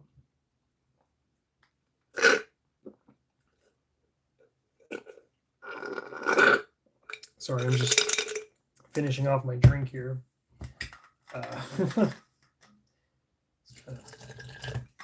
Coagulated at the bottom. That sounds bad. Spin this around here. Okay.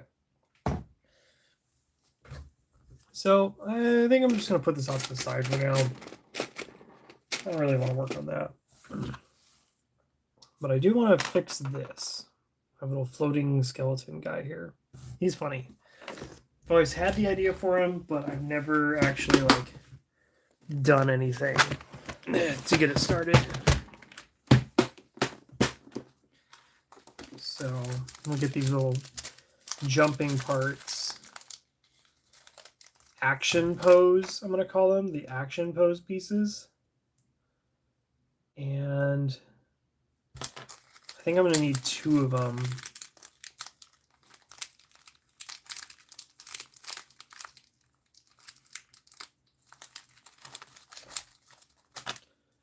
To make it seem like this guy's actually floating. Not amazing. I don't think that he's actually going to stand up. So that sucks.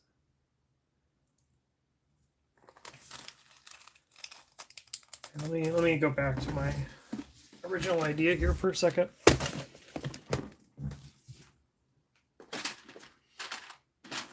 So if I have this and this,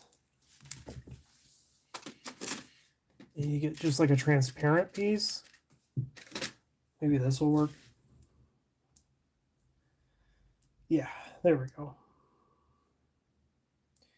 He's just very top heavy.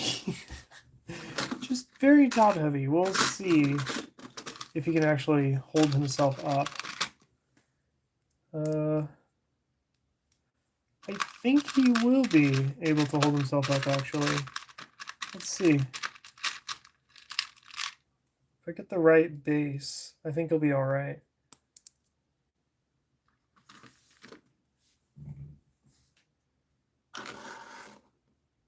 Okay. All right.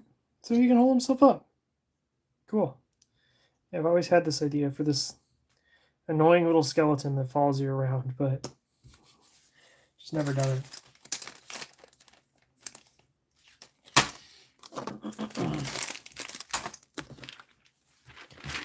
Let me get these action pose parts back in there.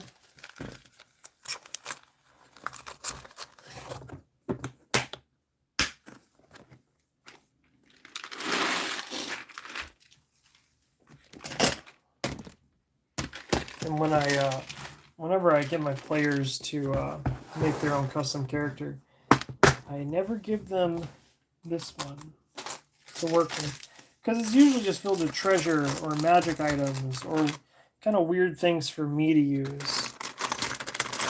Yeah, weird things like this, or this. Just kind of strange little guys here. Yeah.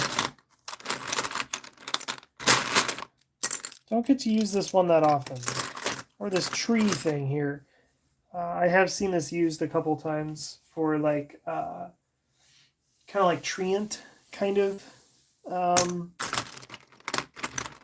NPCs.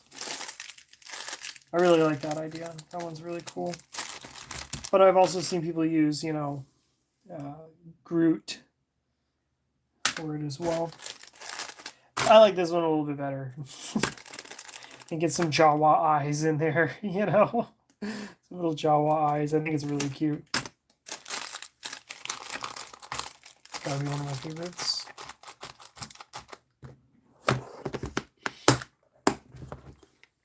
So with that, I'm going to pull out Hoard of the Dragon Queen, the book.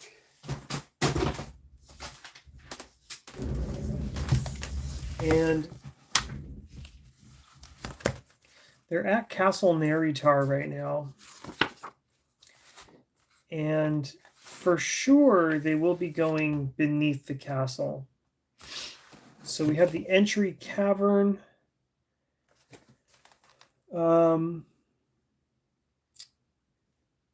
Okay, so we have the entry. Nothing really interesting in there. Gray Ooze Lair. Okay. I have a couple gray oozes. The mud room.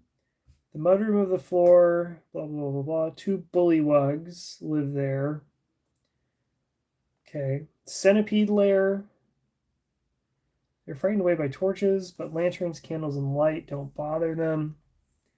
So nothing interesting yet.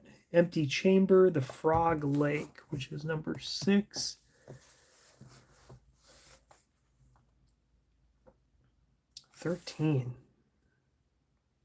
Mist from Area 10 seeps into this room and keeps it filled to the depth of 2 to 3 feet. It is not, however, a permanent teleportation circle is carved into the floor. To travel through the gate, a command word must be spoken. They have not found that yet. They have not found the command word. If any of my players are watching this right now, I'm giving you a little bit of, giving you some juicy bits here. Farbalex's Sanctum chest. Creature that succeeds. There's traps. Frog Shrine. Farbalex turned this area into a shrine to his distorted notions of religion. Niches on the walls are filled with carvings of frogs, ranging from the size of a fist to the size of a pumpkin. Larger carvings sit on the floor. Crude renderings of frogs are scratched into the walls around niches and colored in with chalk. Anyone will recognize elements in the designs taken from the worship of both Gundar, Ganadar, god of slime, and Shar, goddess of shadows, but none of these elements are used in a canonical manner. Farbalex uses pieces that he saw in religious icons that arrived in treasure shipments, but he has no understanding of their real meaning.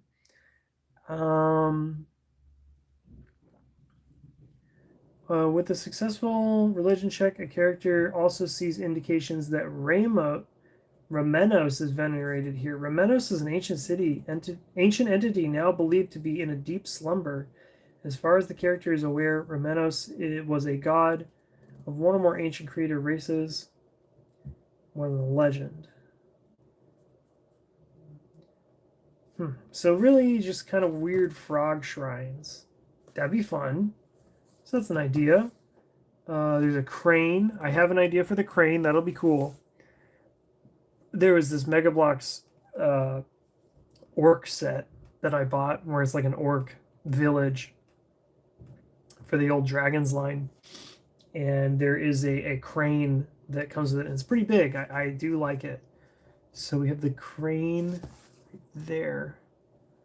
Crane 9? 9?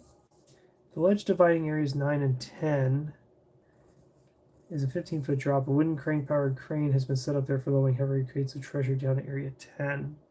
Oh, okay. So there's like a... Okay. So there's like a... It's not a crane. All I saw was crane, and I thought of that. But I'll still do it. Just, you know. Still crane. Tadpole hatchery. Tadpoles, they're not in eggs. I know that they're in like eggs, but they're not in like eggshell eggs. So I couldn't really do anything with that. Frog landing.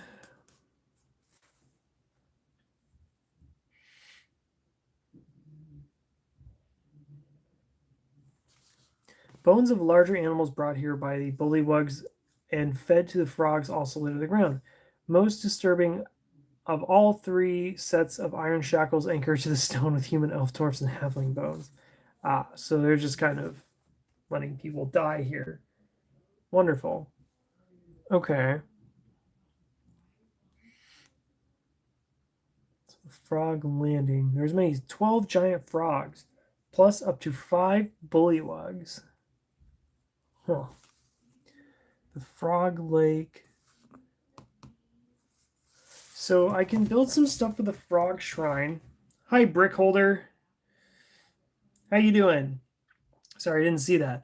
What we're doing here right now is I'm using Lego for my D&D stuff. So we're just kind of looking at one of the dungeons that I'm going to be running my characters through right now. I'm thinking of some stuff to do for them.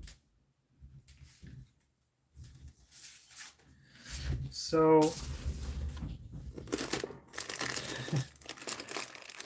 I'm going to build some frog shrines. That sounds kind of fun.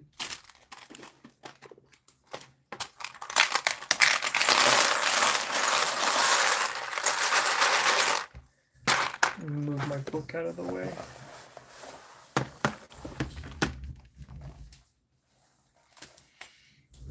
Frog shrines. So I'll pull my little frogs out. I don't have a huge collection of frogs. I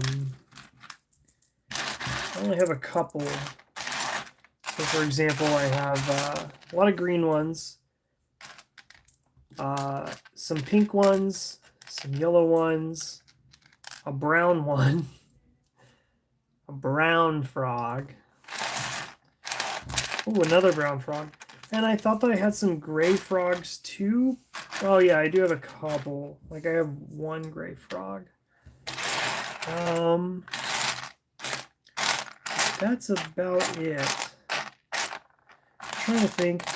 Yeah, the specific campaign is Horde of the Dragon Queen. And so they're going into underneath this castle where there's like a teleportation circle, and there's all these bullywugs and frog people down there. And so right now what I'd like to do is I'd like to make some little frog shrines to kind of place around the area. Just a little scatter terrain. Yeah. Look at this little guy. I have a lot of non-Lego in here as well. So I have like this Mega Bloks spider. He's pretty cool. Came with the old pirate sets. And I have this little Playmobil mouse in here too. Yeah, do I have any other ones? Maybe not. I used to have some Mega Bloks rats in here too, but I think I'm using them all right now. I just love the way they look. Is that golden one a flying skull? Yes, it is a flying skull. I think this is Mega Blok. I think it's from maybe Skylanders or something, but yeah, it's a flying skull. I've had this just like in my bulk for a long time, and I was like, man, I should just make this. So now it's just a flying golden skull. I think I read about this in the Tomb of Annihilation campaign book, where it's just some golden flying skulls just following you around, making fun of you. Okay, so I don't think I need the turtles. Baby alligator. Yeah, I don't think I need baby alligator.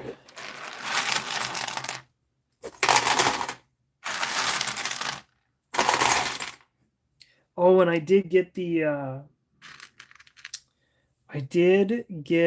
new swamp, or not swamp creature, the trash monster for the new series fix, and he came with these little flies. So maybe I'm gonna use these little flies for this stinky area as well. That'd be pretty cool.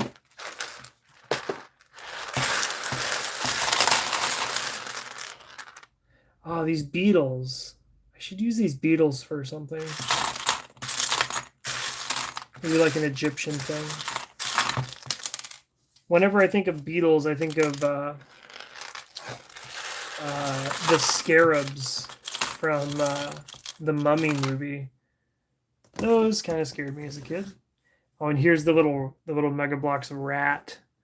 I have a couple of these. I really like them. I don't know. In comparison to the Lego rat, you know, you can kind of see that it is basically the same thing, but I like this rat a little bit better than this rat.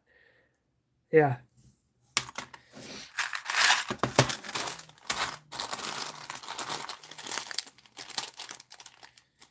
I might use some of these little green dragons. I might. We'll see. Oh, and then the chocolate dragon. I forgot about the chocolate dragon. I just got this too with the new ones as well. The chocolate dragon from the chef. So I'm going to put him in there with all my other dragons.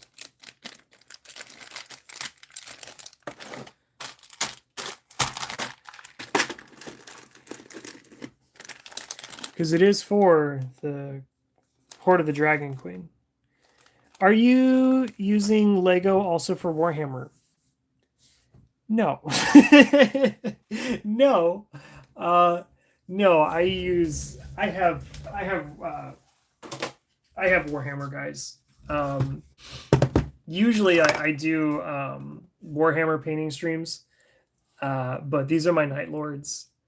And of course, they are based off of a certain vampire from Lego's history. So you can kind of, kind of see the resemblance there. Oh, I should make this red because of this axe. Anyways, no, I don't use them for that. But I did just make I had an idea of doing like a classic space retro like Warhammer type Lego build. And so I did build a land speeder, and I did post that onto my Instagram if you want to check that out. I also did build some other stuff too, but I haven't posted it yet. I'm kind of waiting to post it. But yeah, I want to build some little what am I thinking of here? Little shrines. Oh, you know what though? You know what, Brickholder? I did use Lego to play Mordheim. I did do that. So that was fun. I can show you some of those if you'd like. I was playing as dwarf treasure hunters in the game, and so I did. It's perfectly to scale. So I did play some Mordheim with these guys for like a little campaign. I think I played maybe like five sessions or so. So yeah, I did do that. I did use Lego for 40, or not 40K, for Warhammer. Mordheim, really, but I did do that. Ooh. Ooh, you're right. You're talking about these little spiders? Let me see. These ones, right? Yeah.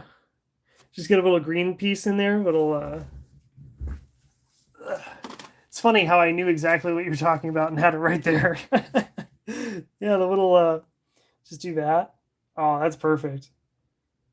Oh, it's so cool. I want to keep that out. All right. So I have like, let me see. I do have some shrines that I have made in the past. Yeah, with the green 1x1. Yep. Yeah, with the little rounded 1x1 plate. Yeah. I don't have a lot of like science fiction Lego minifigures. Like I only have I have a lot of fantasy guys because I use my Lego for D&D. So I don't have a lot of like robotic mech stuff that I can make a bunch of Necrons with. That'd be really sick. I know I have a what is it called? Ultron. I know I have an Ultron figure around here somewhere, so I can maybe make one. But yeah, it'd be really sick. So I have this little shrine here. I have this little shrine that I made a while back. Let's see. I have some sconces. And I have these little things that I made a while back, just little like flower pots to like just scatter around. I guess what I could do is I could just take these off. And I mean, I could put little frogs on these.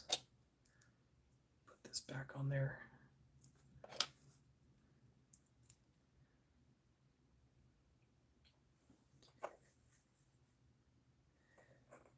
So I actually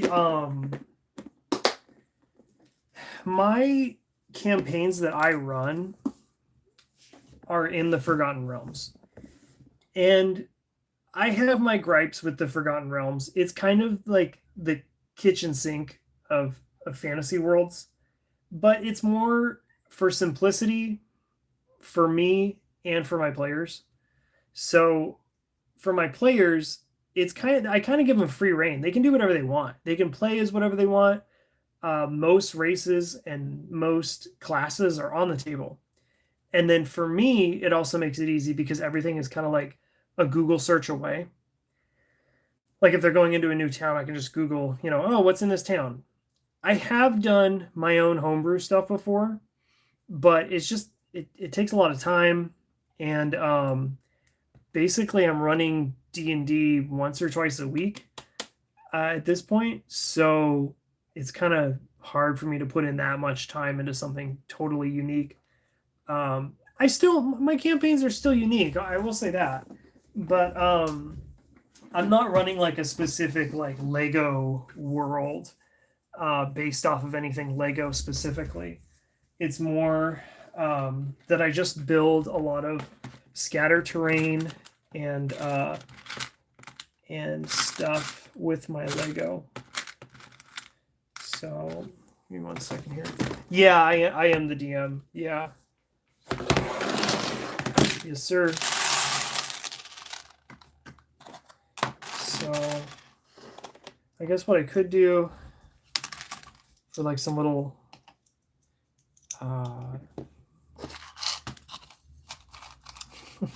some chocolate frogs. Little chocolate frogs for my campaign. Little shrines. Let's see.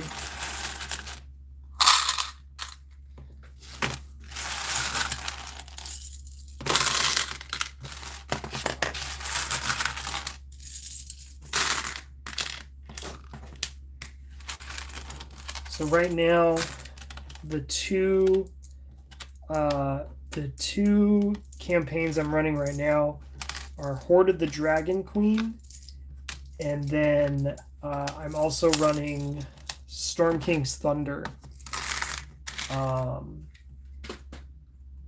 I didn't start with Storm King's Thunder. I started with the Lost Mine of Phandelver. I really like that one a lot.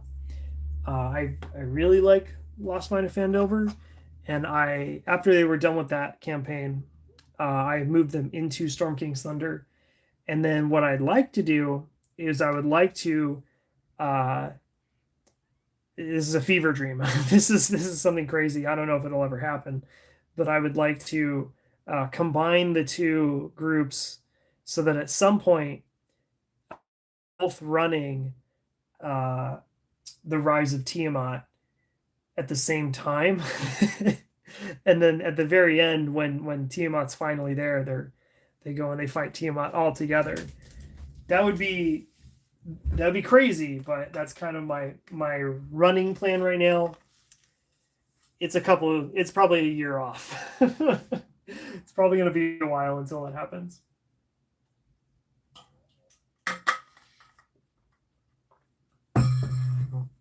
So, I think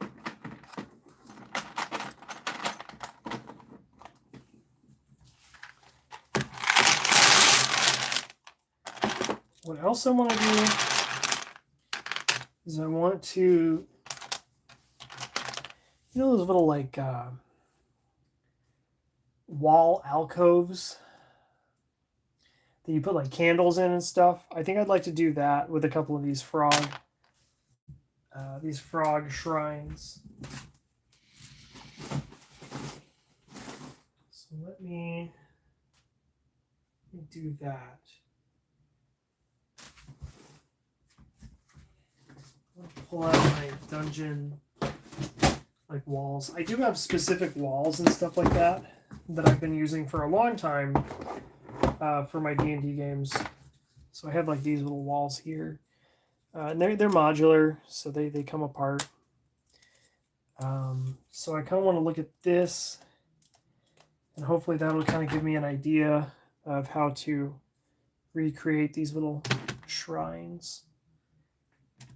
So, oh, thanks. Thank you.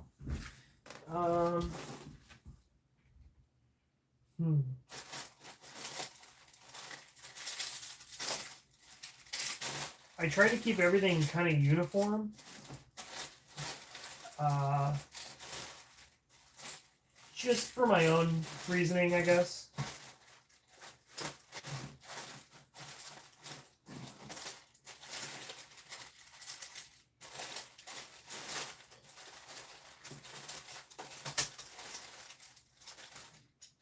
But if I could only find my 2x4 plates, that would be nice. I had a bag full of 2x4 plates, but I don't know where they went.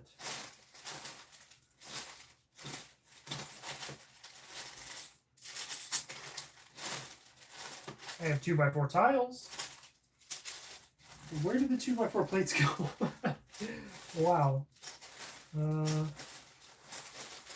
we go. Are you playing with the squares? What do you mean? Like, yeah,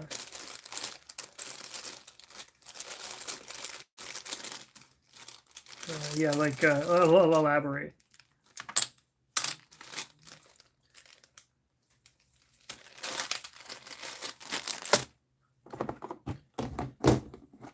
On the map. Oh, yeah, absolutely. So I usually put my mat down. So I was given these. I'll pull it out here real quick just to show you. I was given like mats like this for Christmas a couple years back. And what I do is I get these 3x3 plates, and they're almost perfect. They fit almost perfectly on there. And then I get little jumpers, and I put the minifigs on the jumpers, and then I set up my world, like the dungeons and whatnot, on there.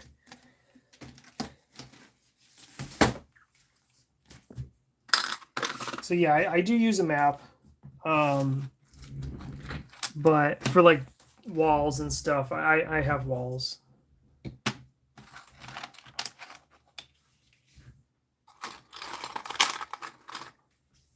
So I think all I'm gonna do is I'm just gonna make 2 more like little sconces. We'll see. Just gonna put these back though.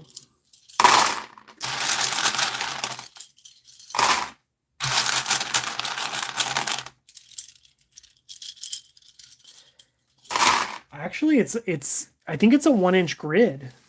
It's really perfect. It's so perfect. For the longest time though, what I was using is I was using the minifigure ones, like the minifigure display stands for the collectible figs. And I was using a different grid actually. I'll pull up the grid and I'll show you. I think that this grid is a little bit different. So you see like this one, it's still really big. That's crazy. That's crazy. It's really massive. So I was using this one when I first started out because I was using these. But just kind of as it became more common, I started using these. So yeah, I was using this one originally, but I use these now.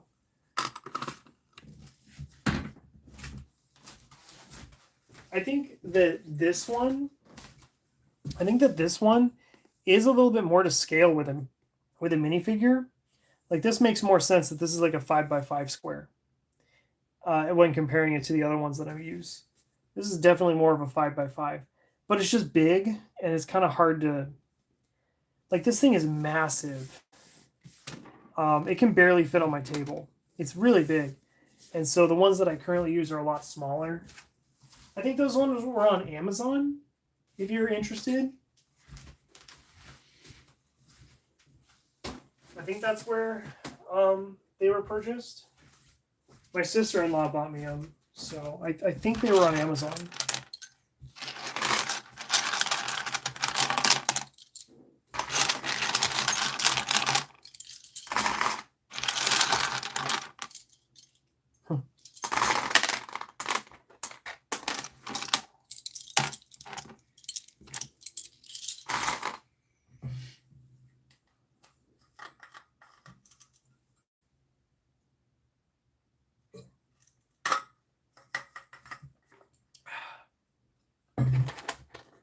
So let's see. And again, I kind of want to keep them all the same general look. So do something like this. And I usually like to keep things really simple. The new starter set, is that the Keep on the Borderlands one? Is that the one you're talking about? Keep on the Borderlands? Or Heroes of the Borderlands. Heroes of the Borderlands, right? I hear that one's pretty good. I haven't played it yet. I really like the Lost Mine of Phandelver. That one is my favorite. The other one that they made, I forget what that one was called. The Stormwreck Isle one was kind of just mid. And then there was another one that took place in Phandalin. And I kind of like that one. You fight like a white dragon at the end of it. But my personal favorite starter set is The Lost Mine of Phandelver. Really like that one. So what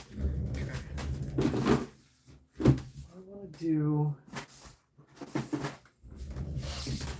is get this out.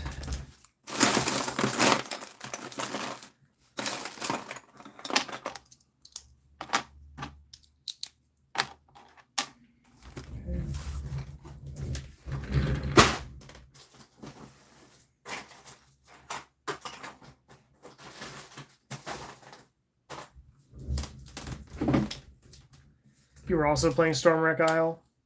What'd you think of that one? I ran it for my little my I ran it for my brothers one time.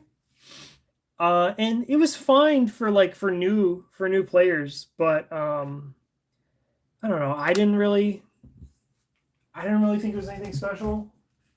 That's just me though. I don't know.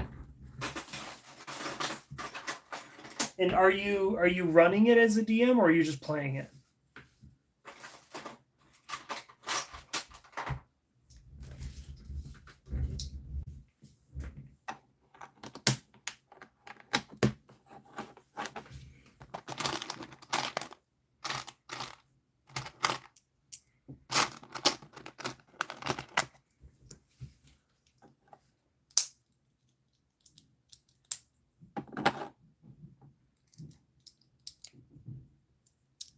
Hmm. Huh.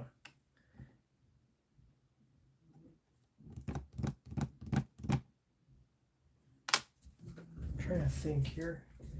So the minifigure is like this tall. It's like that tall.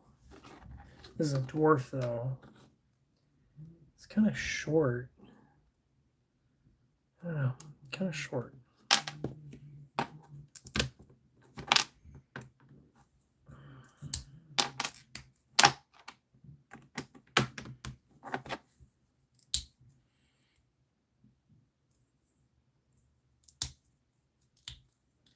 Well, it's no time. Like, this is like the perfect time to be a beginner into the hobby because there are some pretty cool.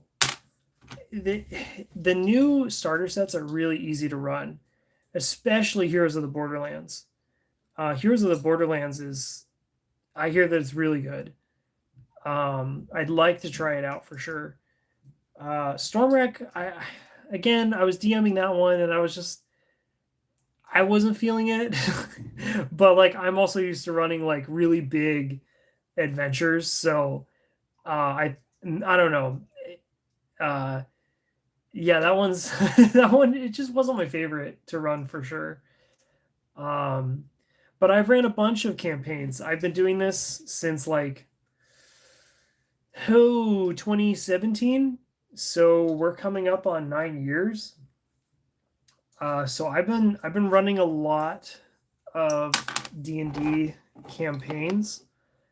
So if you have any questions, please feel free to ask me because I may know, I may have some ideas or some advice if you were interested in a certain campaign. Yeah, that one has more stories and entities than Stormwreck. Yeah, for sure. And I like how it's like you're always going back to the keep basically, and then you get your quests, and then you go out and you do another thing. And I hear that Keep on the Borderlands, it's a really fun adventure, like back in the old days, back in like the 80s, when it first came out. It's very iconic. So I hear that it's definitely a fun one for sure.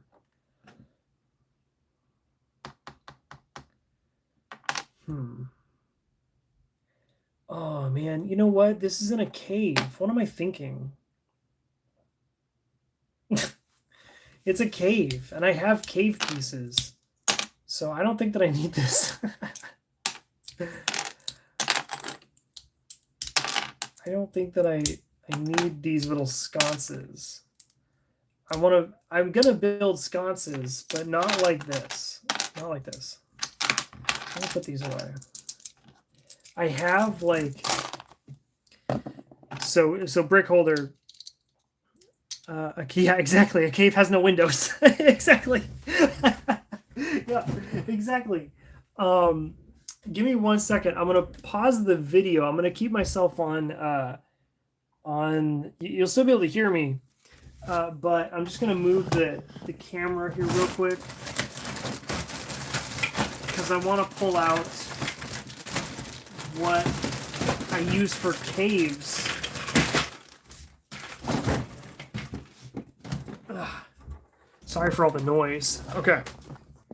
So, Okay, so I have it.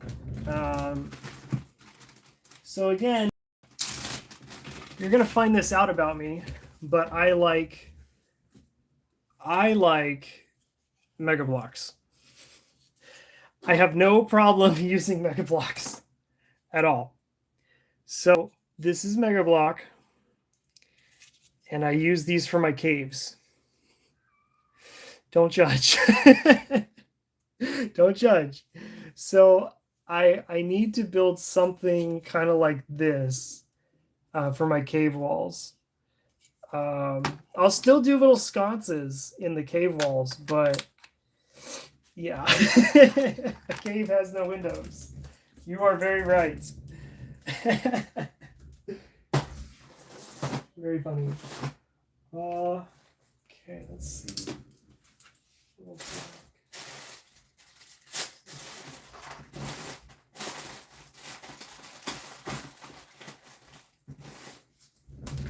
So I guess I can put this away.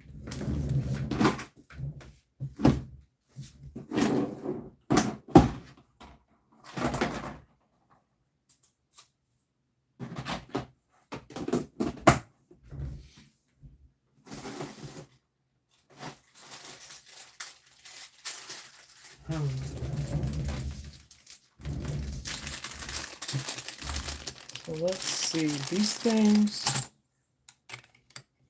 like that. Oh, I know what I'm gonna do. Ooh, I had a good idea. Okay.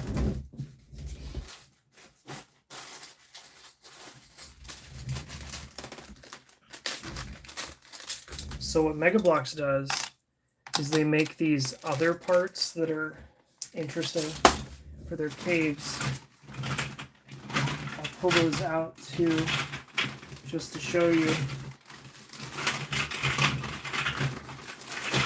They're kind of like this. So you can kind of go like that with them. You can go like that with them. I mean, I guess you could do that. Or, you know, it's... See what's going on here? So what I'm going to do is I'm going to kind of recreate that with this.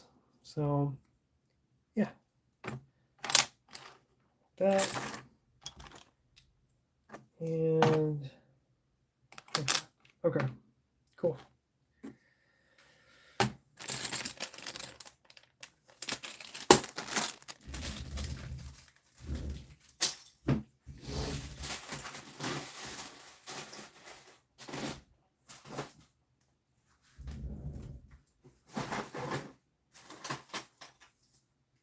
Now it is kind of gray at the bottom.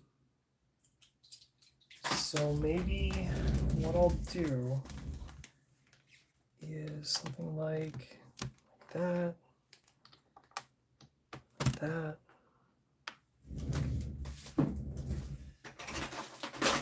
And then this.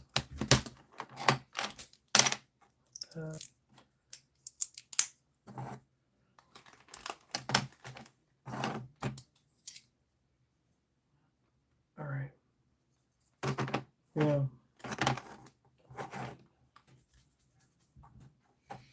I want to see if I can try and get like some of these weird little like curves and stuff in there, but it's just kind of like, obviously this is not, Lego does not do this kinds of stuff. And if they do, it looks really bad. Like the big ugly rock pieces that Lego makes. I prefer this over big ugly rock pieces any day.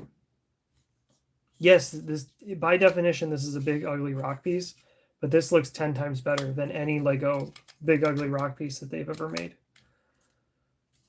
10 times better, in my opinion.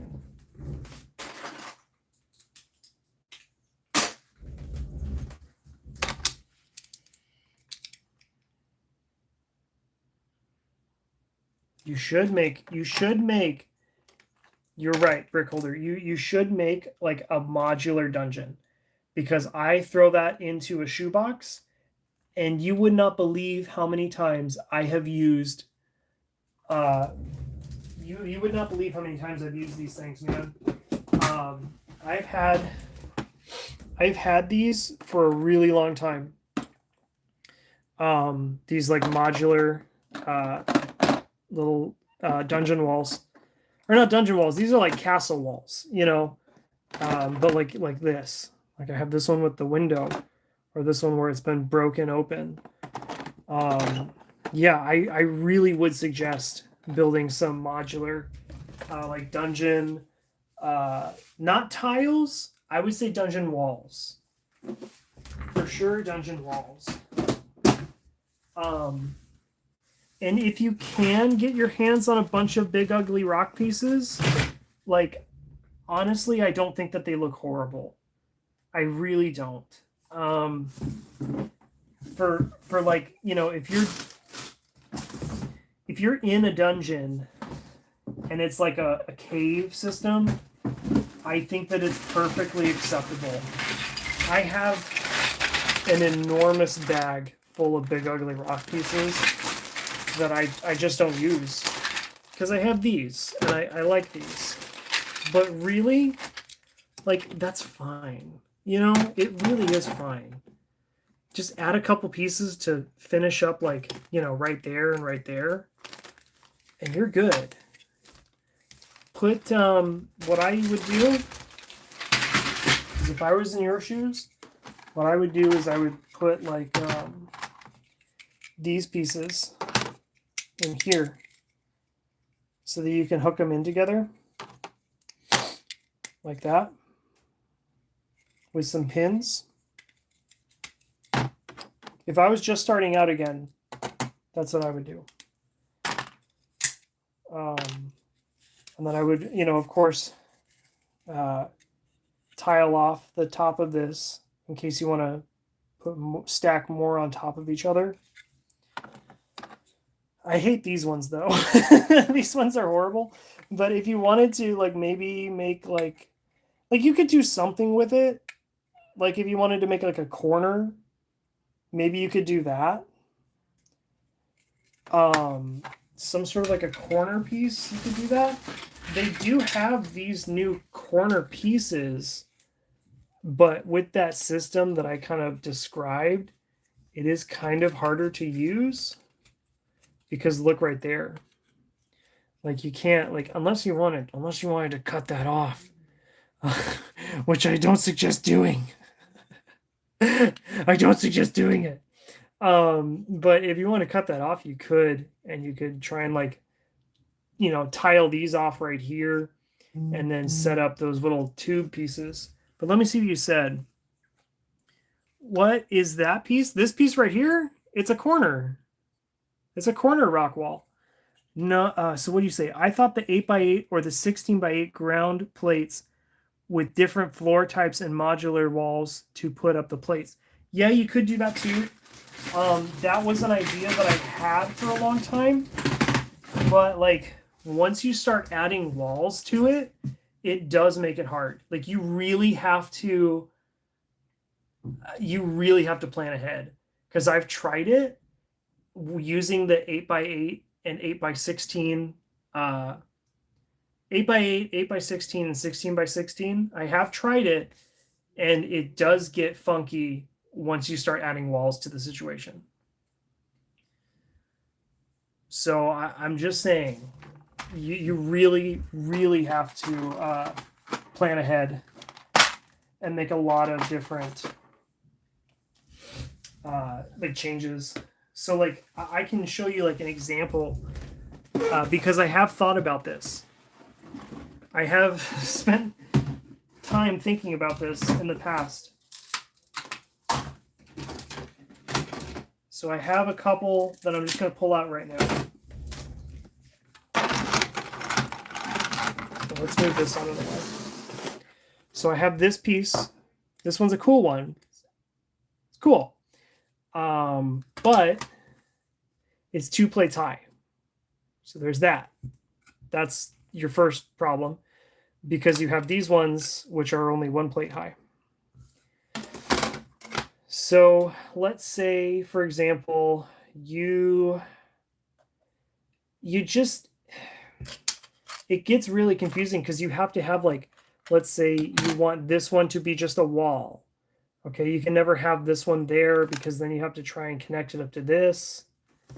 It gets really confusing and really difficult because then just sometimes things just won't match up. So you really let me know how it works because I've always been interested in doing that.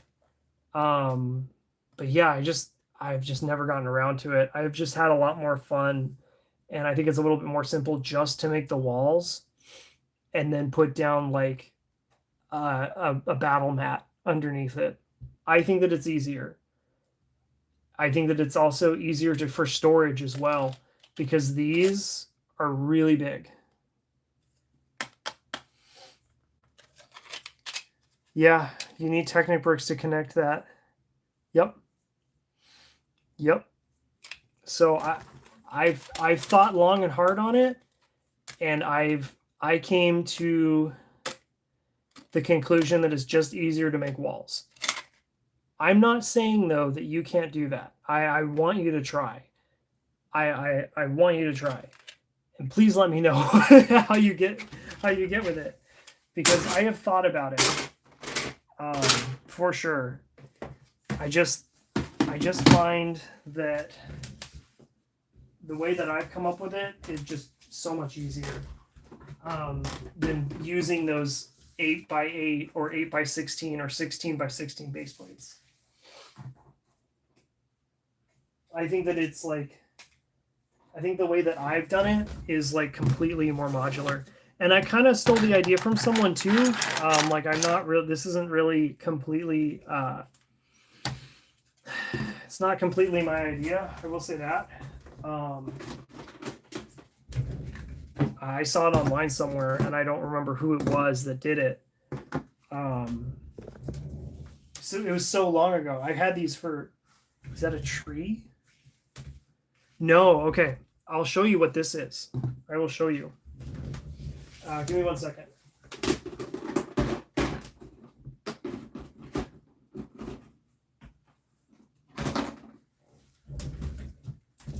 Okay. So, what I have here is I have a corner intersection. Okay. So here's one of my corners for one of my dungeon tiles, or not dungeon tiles, dungeon walls or castle walls. This is also a corner, but it's like a lot easier to use. You can get like a tighter turn on it than using that one. So like that.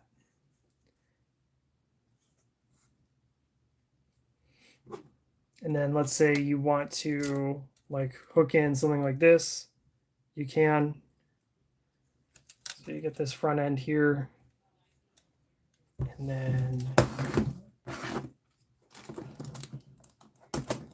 I'm gonna get another wall.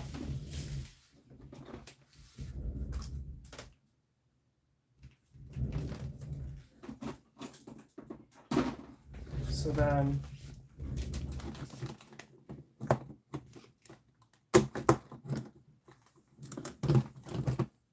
let me hook this in here real quick with the Technic pin. So now you have a building.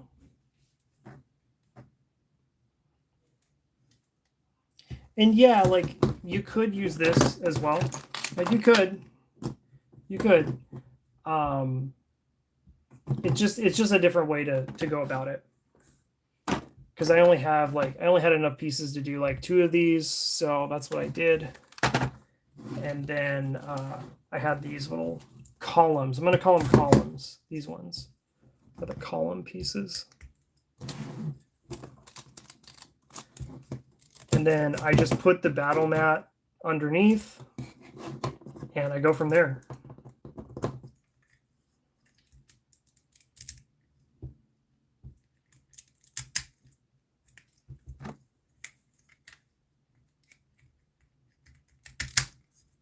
So,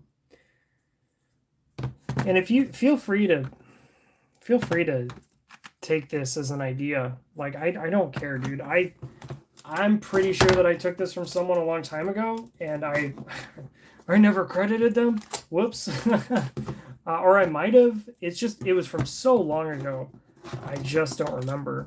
So yeah, this is what I use for like castles and dungeon tiles. I know that dungeons don't have windows, but I'm kind of lazy, so I just pull this box out and I just go, okay, here we go. But these are a new addition to my dungeon collection. These are only within the last year, I think. Last year I've had these, but these ones I've had these for quite some time, for sure. More than a couple of years, probably like 6 or 7 years.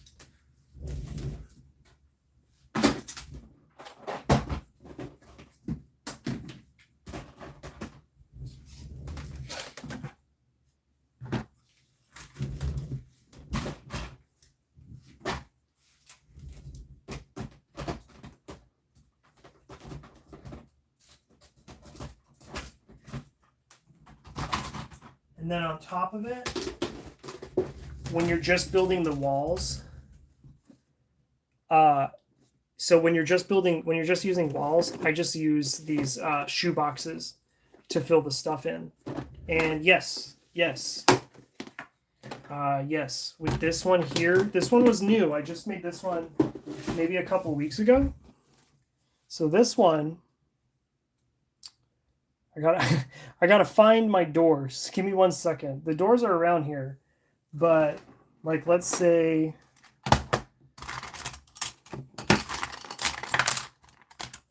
so this one go like this.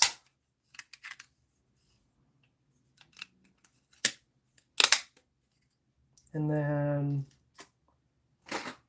where are my fun doors? Okay, doors. Here we go.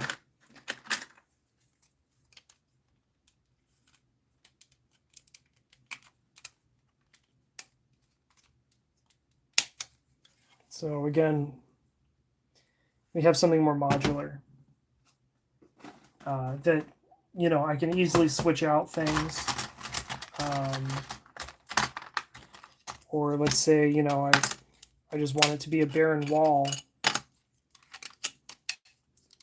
I can just go like this instead.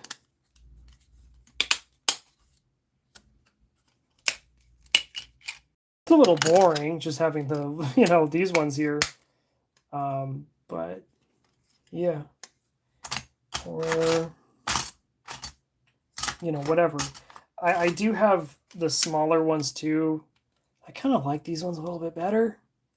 Kind of like them a little better. So maybe if I was going to make another one of these in the future, I would use kind of these smaller ones so that I could use the bank.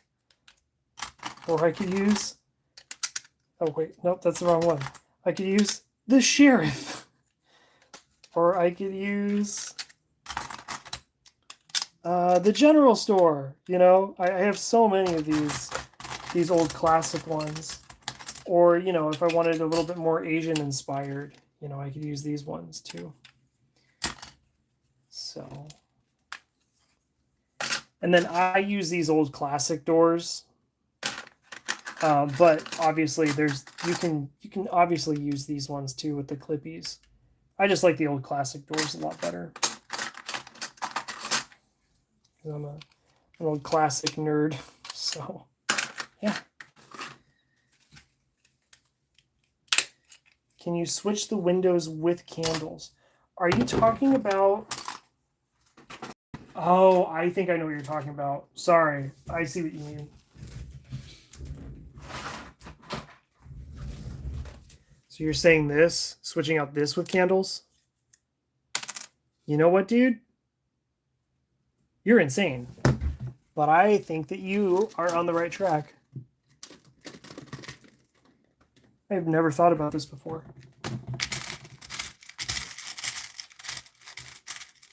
I'm pulling out my fire right now. No way. Does this actually fit?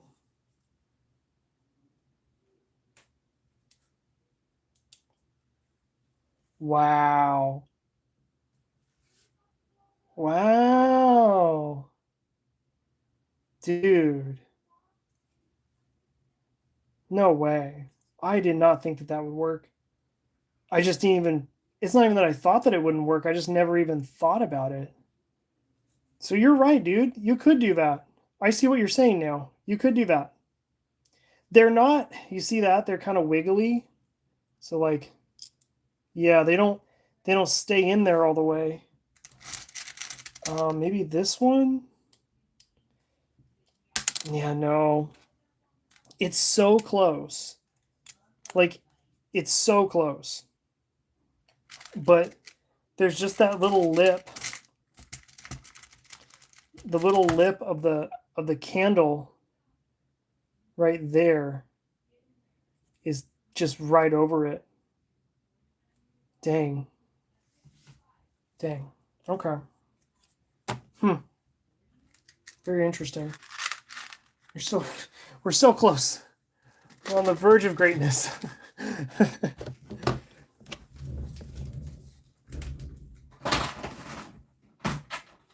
I do have these other little pieces that I will show you.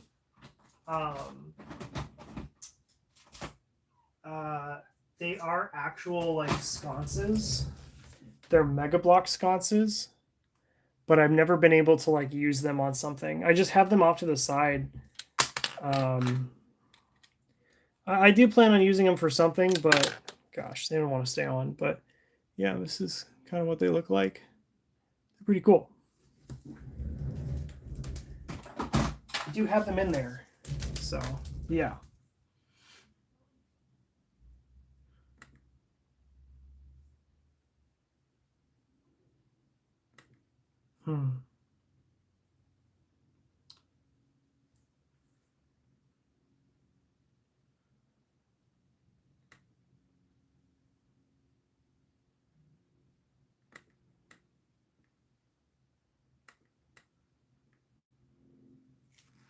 Very interesting. We're so close.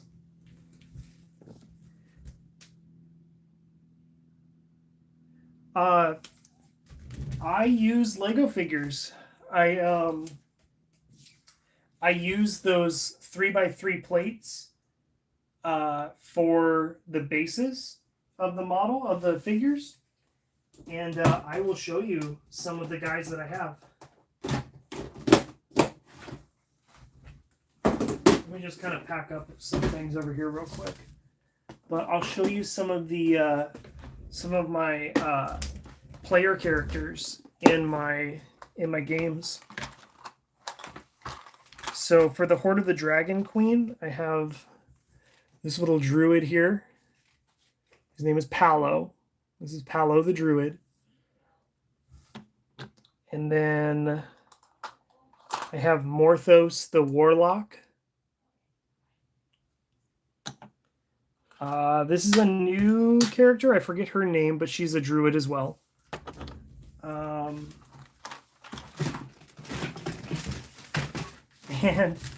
I think I just lost my friend's animal companion. It just dropped, and I'm not sure where that went. But he had a little cat. And then we have this. I think he's a barbarian dwarf. And then we have a Shatterkai soul knife. I think that's what they called. Shatterkai soul knife. Something like that. So yeah, and then I use these little 3x3s with the jumper in the middle for their bases. And it fits perfectly onto that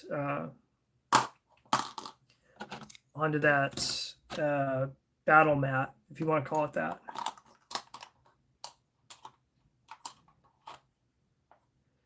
Yes. Yeah, I do have the minifigure series figs. Oh yeah. I mean, this is from the series figs. The head or the hair is from the the sorcerer. I think it's a tiefling sorcerer. But yeah, I do have all the D&D minifigures. I even have the set, but I just don't have the space to build it yet. So it's sitting in storage. I did open it up. I took out all the minifigures and all the monsters because I can use those. And so I do have all of those built. So like I have the red dragon, I have the bugbear, or not the bugbear, the owl bear and stuff like that. But I just haven't built the set yet. So yeah, just haven't built the set. It's sad.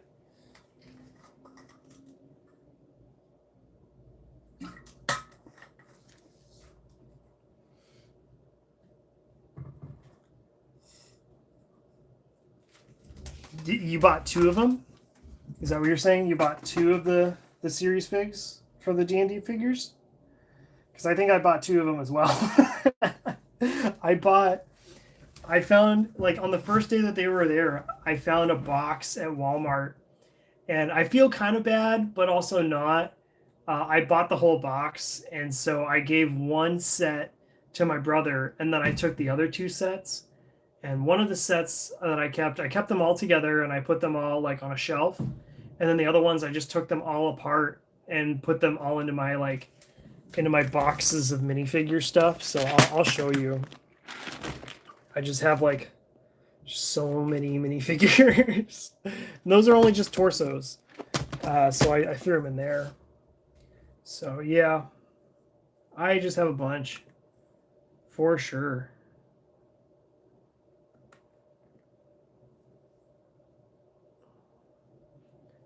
Yeah, the paladin was kind of hard to get. The thing with the paladin, you know,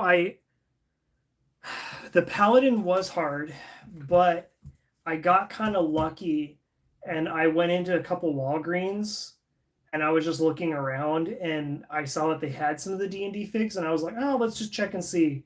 And I did find a couple of the paladins, just randomly. So that was nice. I did find some of those, but I have a lot. I have a couple of the paladins. I think I have, I think I have like 4 or 5. And then I think I got a couple more of the Gith Warlock. I really like the Gith Warlock. That one's probably my favorite figure of them all. And then the Tiefling Sorcerer, I got a bunch of those as well. And then maybe I got like 1 or 2 more of the Bard. What are you saying he's not in there all the way? Who's not in there all the way? I know what you're referencing, Alec. I do know what you're referencing. But what are you actually referencing? He's not in there all the way.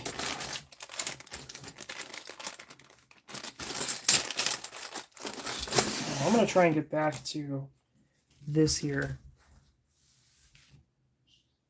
I found the paladin only 1 in 3 different stores. Yeah, at least you found a paladin though. You did get one, so that's good.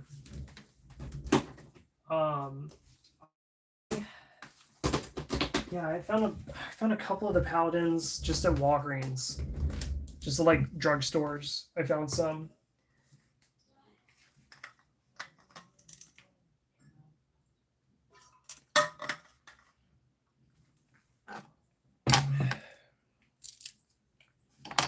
What I'd like to do, maybe go like this, and like this, and then this and this. Yeah.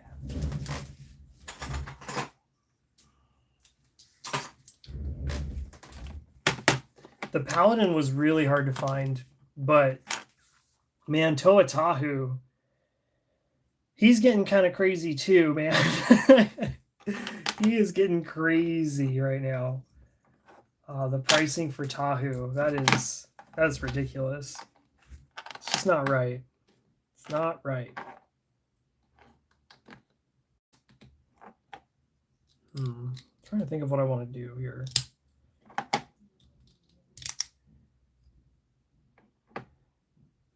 Well,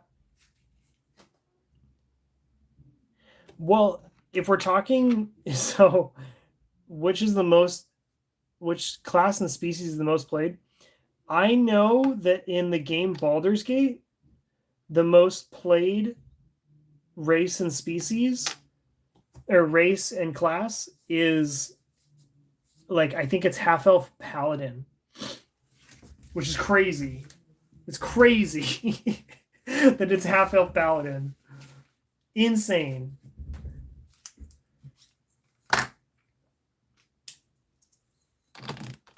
They posted the stats to that a while ago. The most played class is half-elf paladin.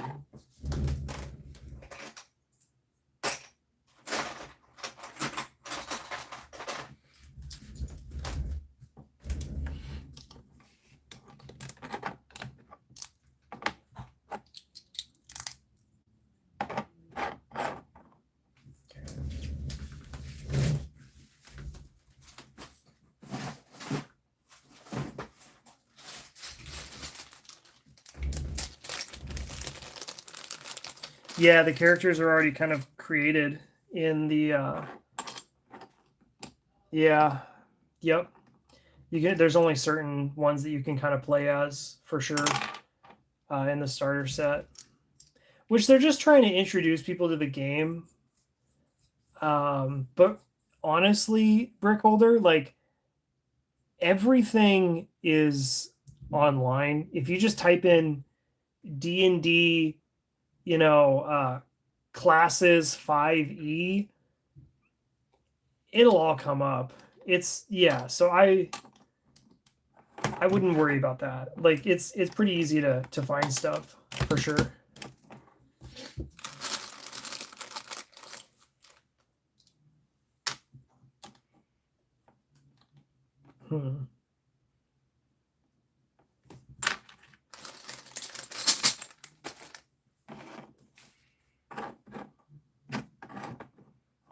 Right. I want to get like, I want it to kind of raise.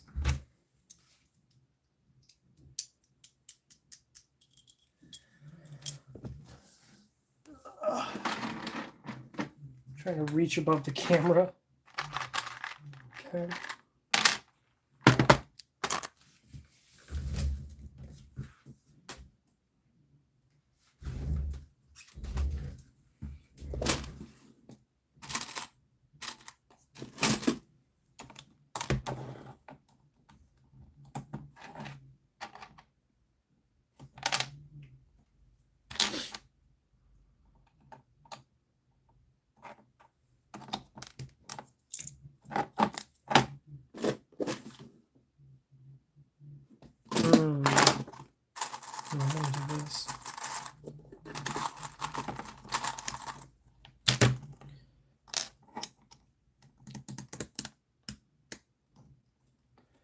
Do I have any tips for campaigns that you don't need a bunch of stuff? Also books and others.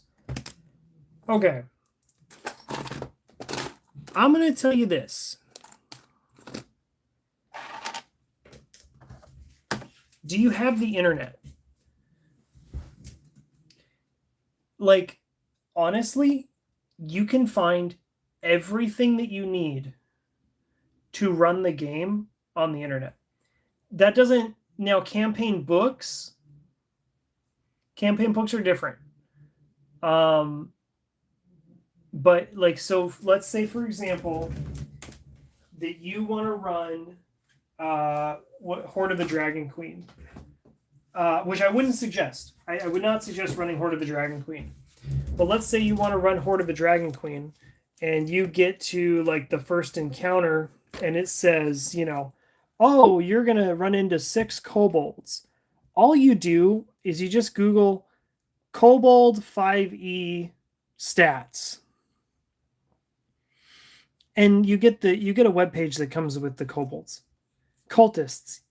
Almost everything is online. Same with making, like, characters. Same with character sheets and, like, character abilities. All of that is online. So would I suggest buying like the books and stuff? Only if you really wanted to. For like the player's handbook or the dungeon master's guide. There is nice stuff and it is good to have like on hand, but you can Google everything. When it comes to campaigns, that's a little different. Because campaigns have all like the stories and stuff like that. I would say that my favorite campaign to run that's also been relatively easy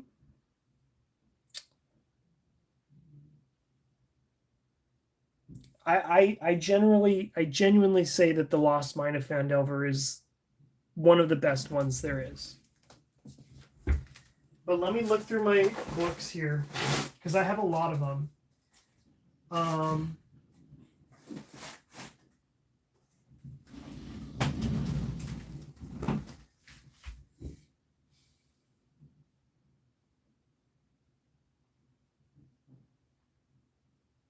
Okay, there are definitely books that I would suggest not to run as your first campaign. How about that?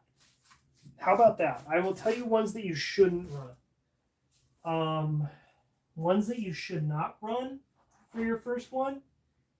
Let me pull it up on my computer, like all the different campaigns, all the 5th edition campaigns that they've come out with.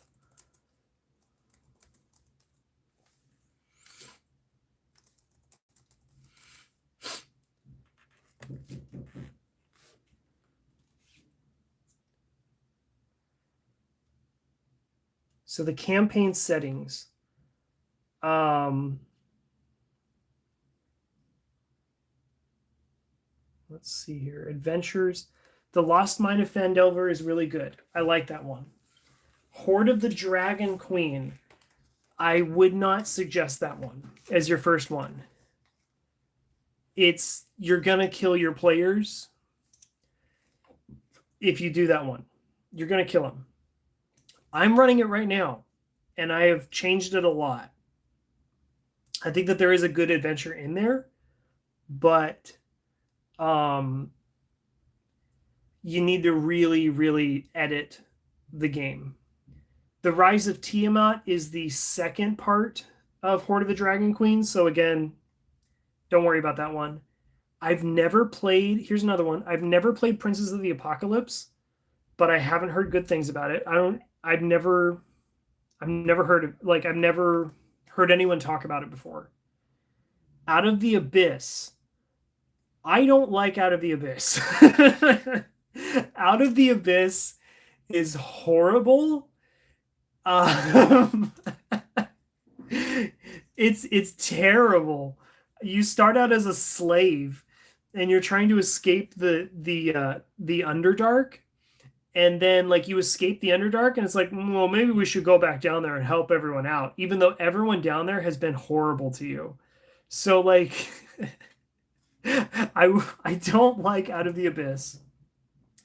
I really do like Curse of Strahd. That one is probably one of the best ones that they've ever came out with. I'm being serious. Curse of Strahd is one of the best and easiest campaigns to run, for sure.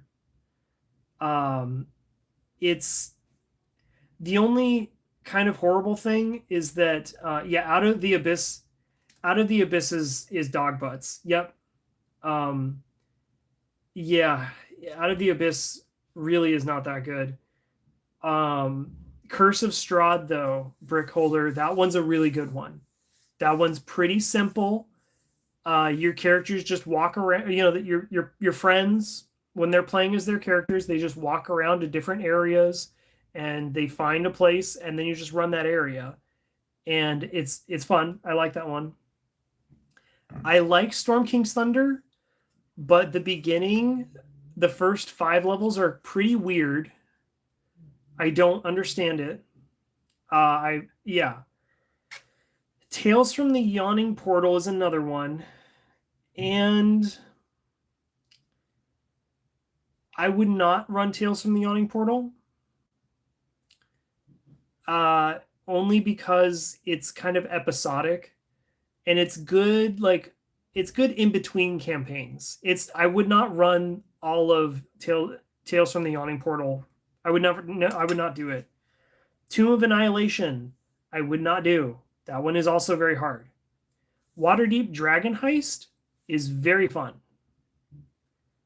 Waterdeep Dragon Heist is very fun. That one's a very fun one. But it's in a city, and it's kind of like a mystery. There's still like fighting and combat, but it's kind of hard for the DM, especially a new DM, to run that one. I really do like it though. I really like the Dragon Heist. Dungeon of the Mad Mage, I wouldn't play that one. Again, that one's it's just a mega dungeon. Levels 6 through 20, it's just a dungeon. I wouldn't run it. Ghosts of Saltmarsh, it's alright. That's all I have to say about that one. Baldur's Gate Descent into Avernus, I don't like that one because it's a huge railroad. There is no choice in that one at all. No choice at all. I don't like that one. I think there's a lot of good stuff in it, but I just don't like it. And then Icewind Dale, Rime of the Frost Maiden, that one's really cool. That one's really fun. And that one's pretty easy too. Your characters just kind of are in this area and they walk around, and you just tell them what happens. Yep. So my brother is in the chat too, and so basically we're both on the same page. Curse of Strahd is really fun. The Dragon Heist is really fun. And Rime of the Frost Maiden are really fun. I think that those ones are really easy for new DMs. And that's kind of all I've done. So like after that, you get Candlekeep Mysteries, Wild Beyond the Witchlight, Journeys Through the Radiant Citadel. I have not played any of those. I have not played anything past Rime of the Frost Maiden. Yeah, no problem, man. I'm glad I can help. So yeah, Curse of Strahd is like vampires and werewolves, and you just go. It's like a sandbox. Rime of the Frost Maiden is a sandbox, and Waterdeep Dragon Heist isn't a sandbox. It's just a mystery, and it's really fun, but it's kind of hard. It's a little bit hard. So yeah. And of course, The Lost Mine of Phandelver is really fun too. I like that one a lot. So those are probably my picks. Those are definitely my picks for best campaigns, for sure.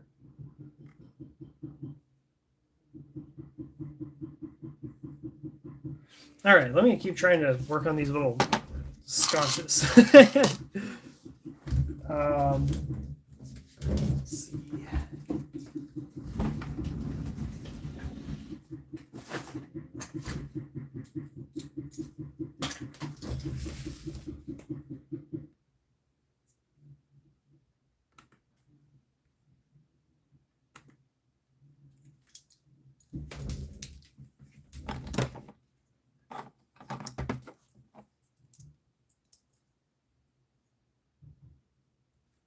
Well, what do you mean workers in the background? Oh.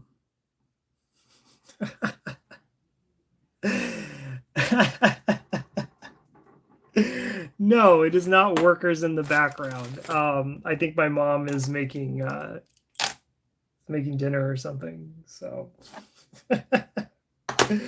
workers in the background? No. No.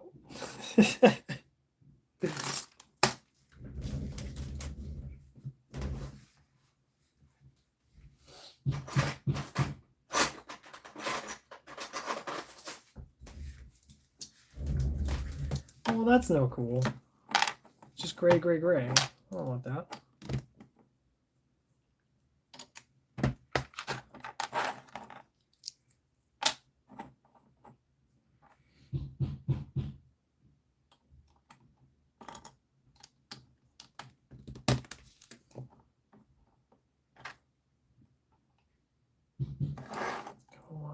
something like that.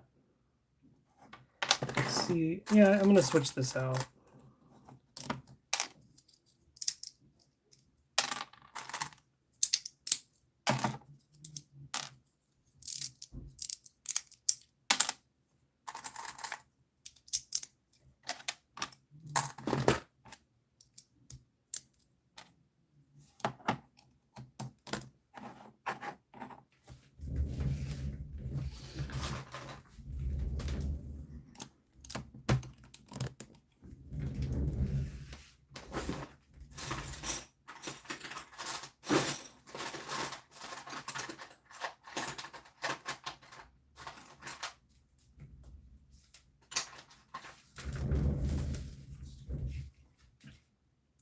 No, they're not frog traps. Like, for the campaign that I'm running, like there's little frogs that are like on display for the frog people. And so I'm just building little like shrines to the frog people, little shrines for them. So they can just kind of sit in there and they can worship the little frogs.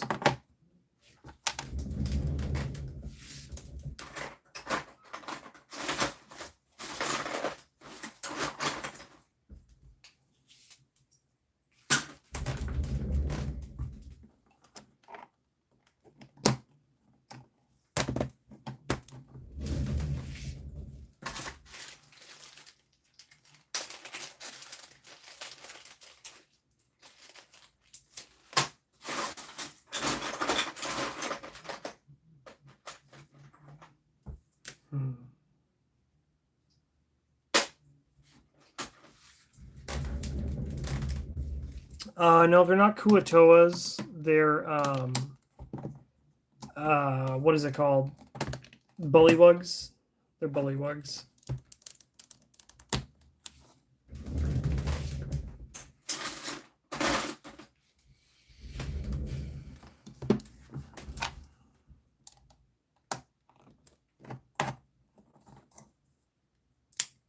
Oh, weird. Okay. Oh, because I have that down. Okay. Interesting.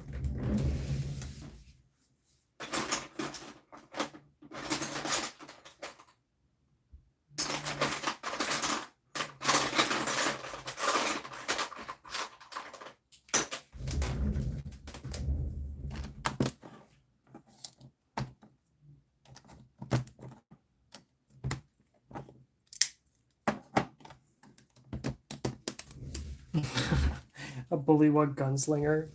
That would be funny, for sure. I'm the frog. The frog master. I don't know what we want to call it. I'm the sheriff round these parts.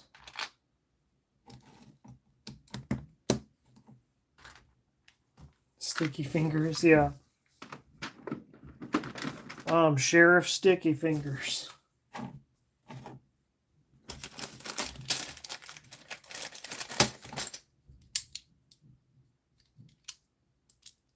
No, I can't do that.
I'm looking for some 1x4 bricks right now.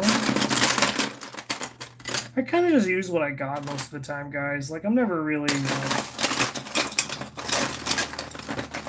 I don't really have a plan most of the time. So yeah, like right now I'm just kind of going for it.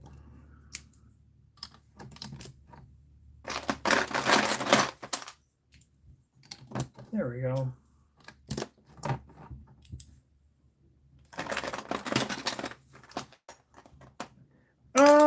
Yeah, kinda. They're sort of like the Fishmen. They're kind of like jerks. Like the frog guys. Yeah, they're kind of like jerks. I don't know how to describe it. Like no one, yeah, everyone, they treat everyone really poorly, and they like think that they're like better than everyone. It's really weird. Kind of weird lore, to be honest. Okay.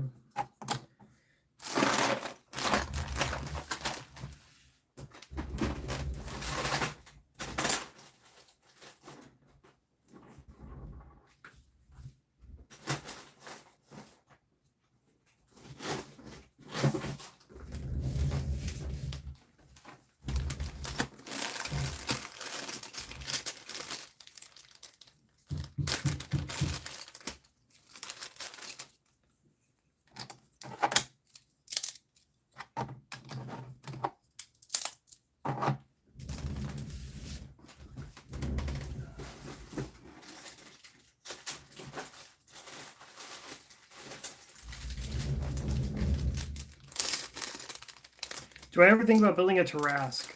No. No. I don't, actually. I don't. Nope. I'm good. That would be, like, enormous. Let me show you something that I do have, though. I've been waiting to use this for one of my campaigns.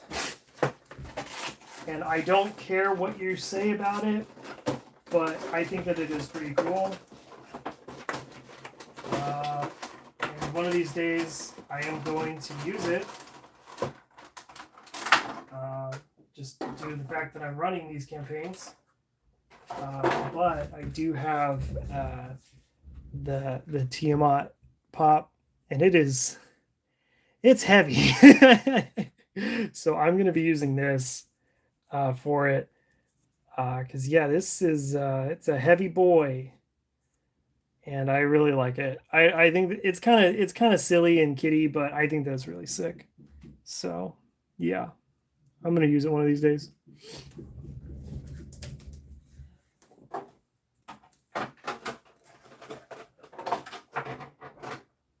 It's like the only pop that I have. I just thought it was sick. So when Tiamat does rise... Yeah, no, it doesn't look very scary. It does not look very scary at all. But I think it's really sick. I don't really like pops, but I did buy this back in the day, so I think it's pretty cool. I don't really want to build a Lego Tiamat. I'm good. I know that there's some Ninjago sets where they have like 5-headed dragons, and I'm just like, that looks fun, but I'm good. Like, I don't want to do that.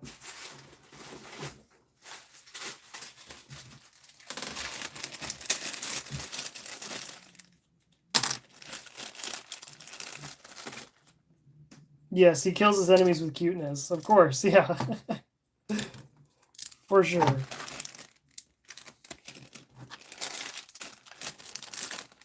He's adorable.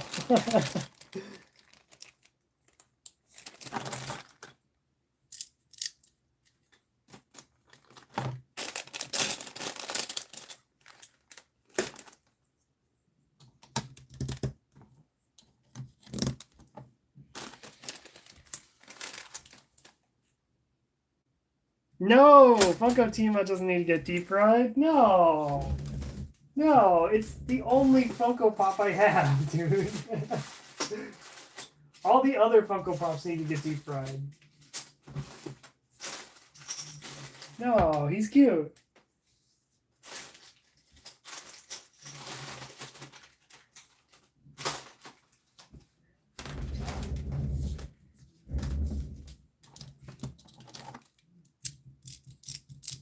All right, so I think that that's fine. So if you guys see what I did there, just kind of, I don't know if I like the black though.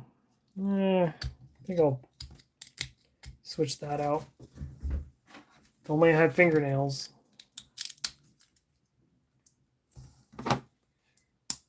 No, he does not need to get deep fried.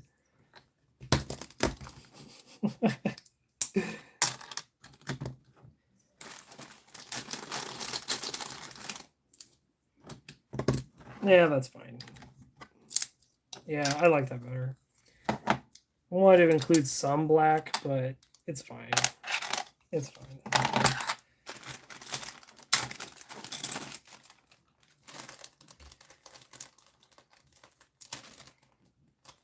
I mean,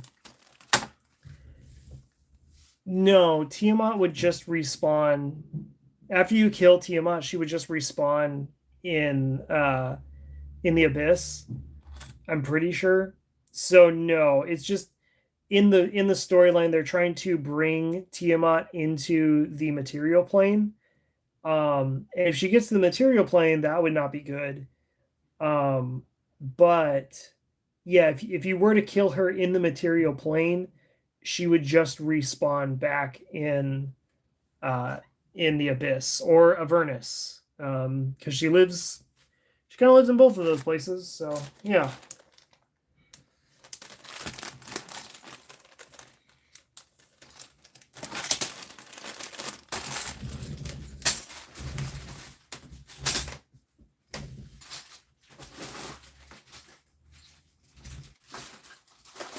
It's kind of the easy answer. She lives in both places.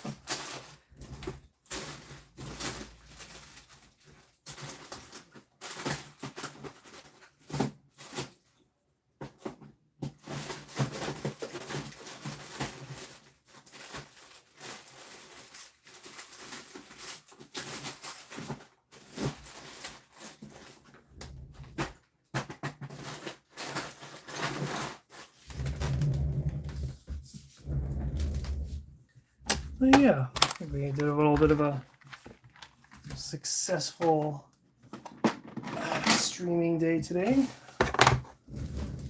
Just kind of clean up a little bit here.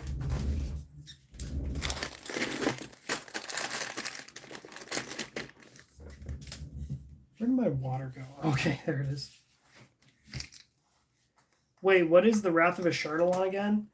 Wrath of Ashardalon is a board game that is a randomly you create random dungeons. Ashardalon was a dragon that lived in Mount Hotanau next to Neverwinter, I think. So there was this volcano, and there was this dragon who lived in the volcano. And the volcano was close to Candlekeep. And at one point, the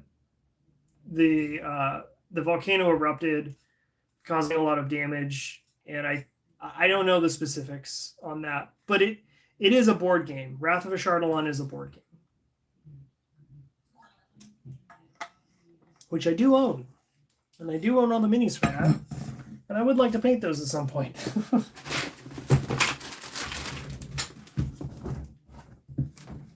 There's a little peek at.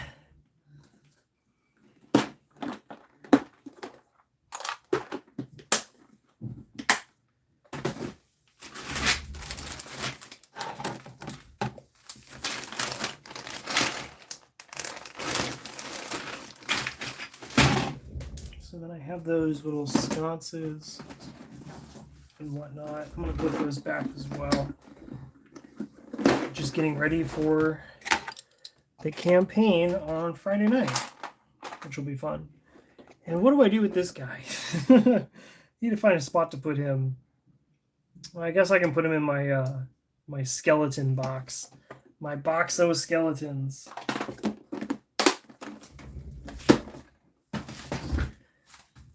I have a lot of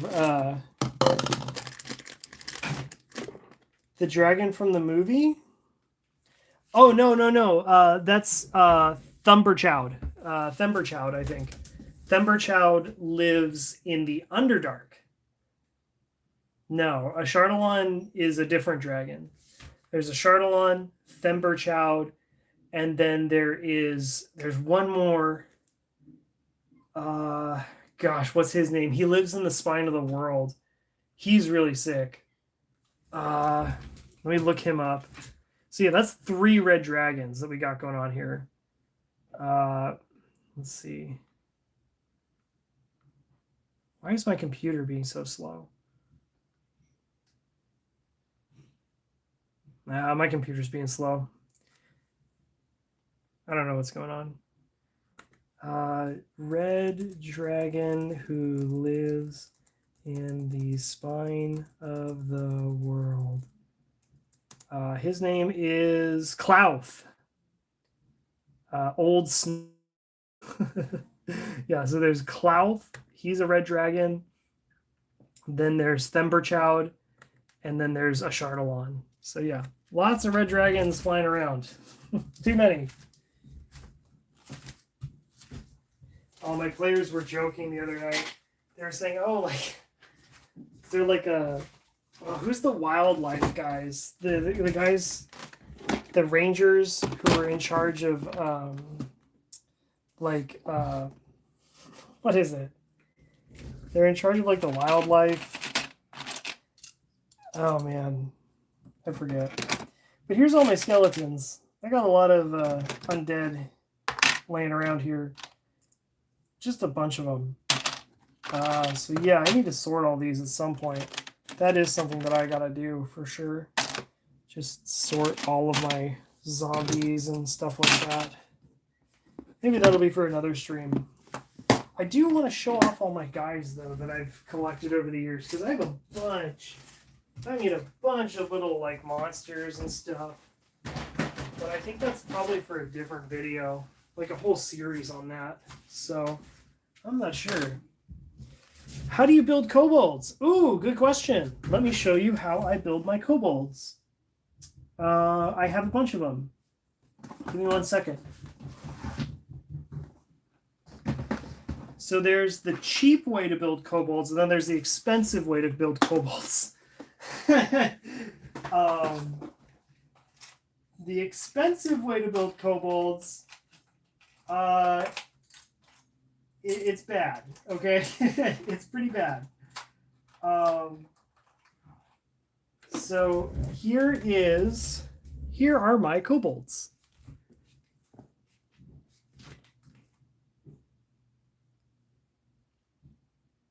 Pretty little simple guys. Well, the kobolds are they're like dog dragons. They're little like yippy little. They're like chihuahuas. They're basically just like chihuahua dragons in Forgotten Realms lore. And then this is the expensive kobold. I want to make a red one, but these arms in red are extremely expensive. And they're kind of rare. So I built one just as like a concept because I like him. But yeah, this is the expensive kobold, and this is the cheap kobold. They're both cute. So yeah. Here they are. If you want to screenshot that or something.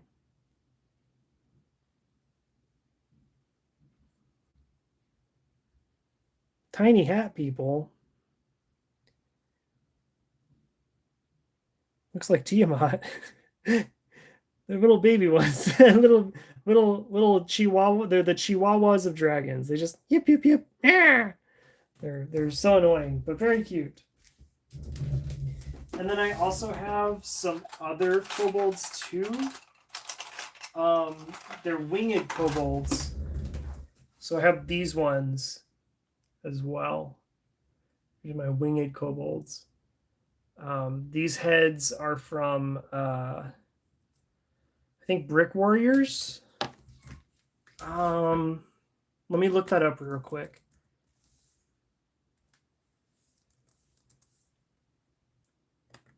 I think it's, yeah, I'm pretty sure it's Brick Warriors. Let's see. Figure parts. No, it's not Brick Warriors. It's Brick. Gosh, what is it? Maybe it's not Brick Warriors. It's not Brick Arms. What is it? It's on my player's handbook. I know that for sure. That's on my. Let's see. Huh.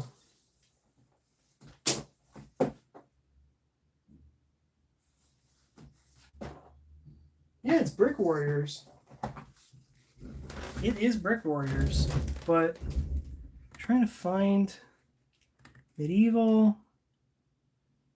I think they're called Lizard Men. Yeah, if you go on Brick Warriors, they're called Lizard Men, and they have a bunch of different colors that you can pick from. I guess they have tan too. That's interesting. Oh no, they only have red and brown at the moment. That sucks. Only red and brown for those guys.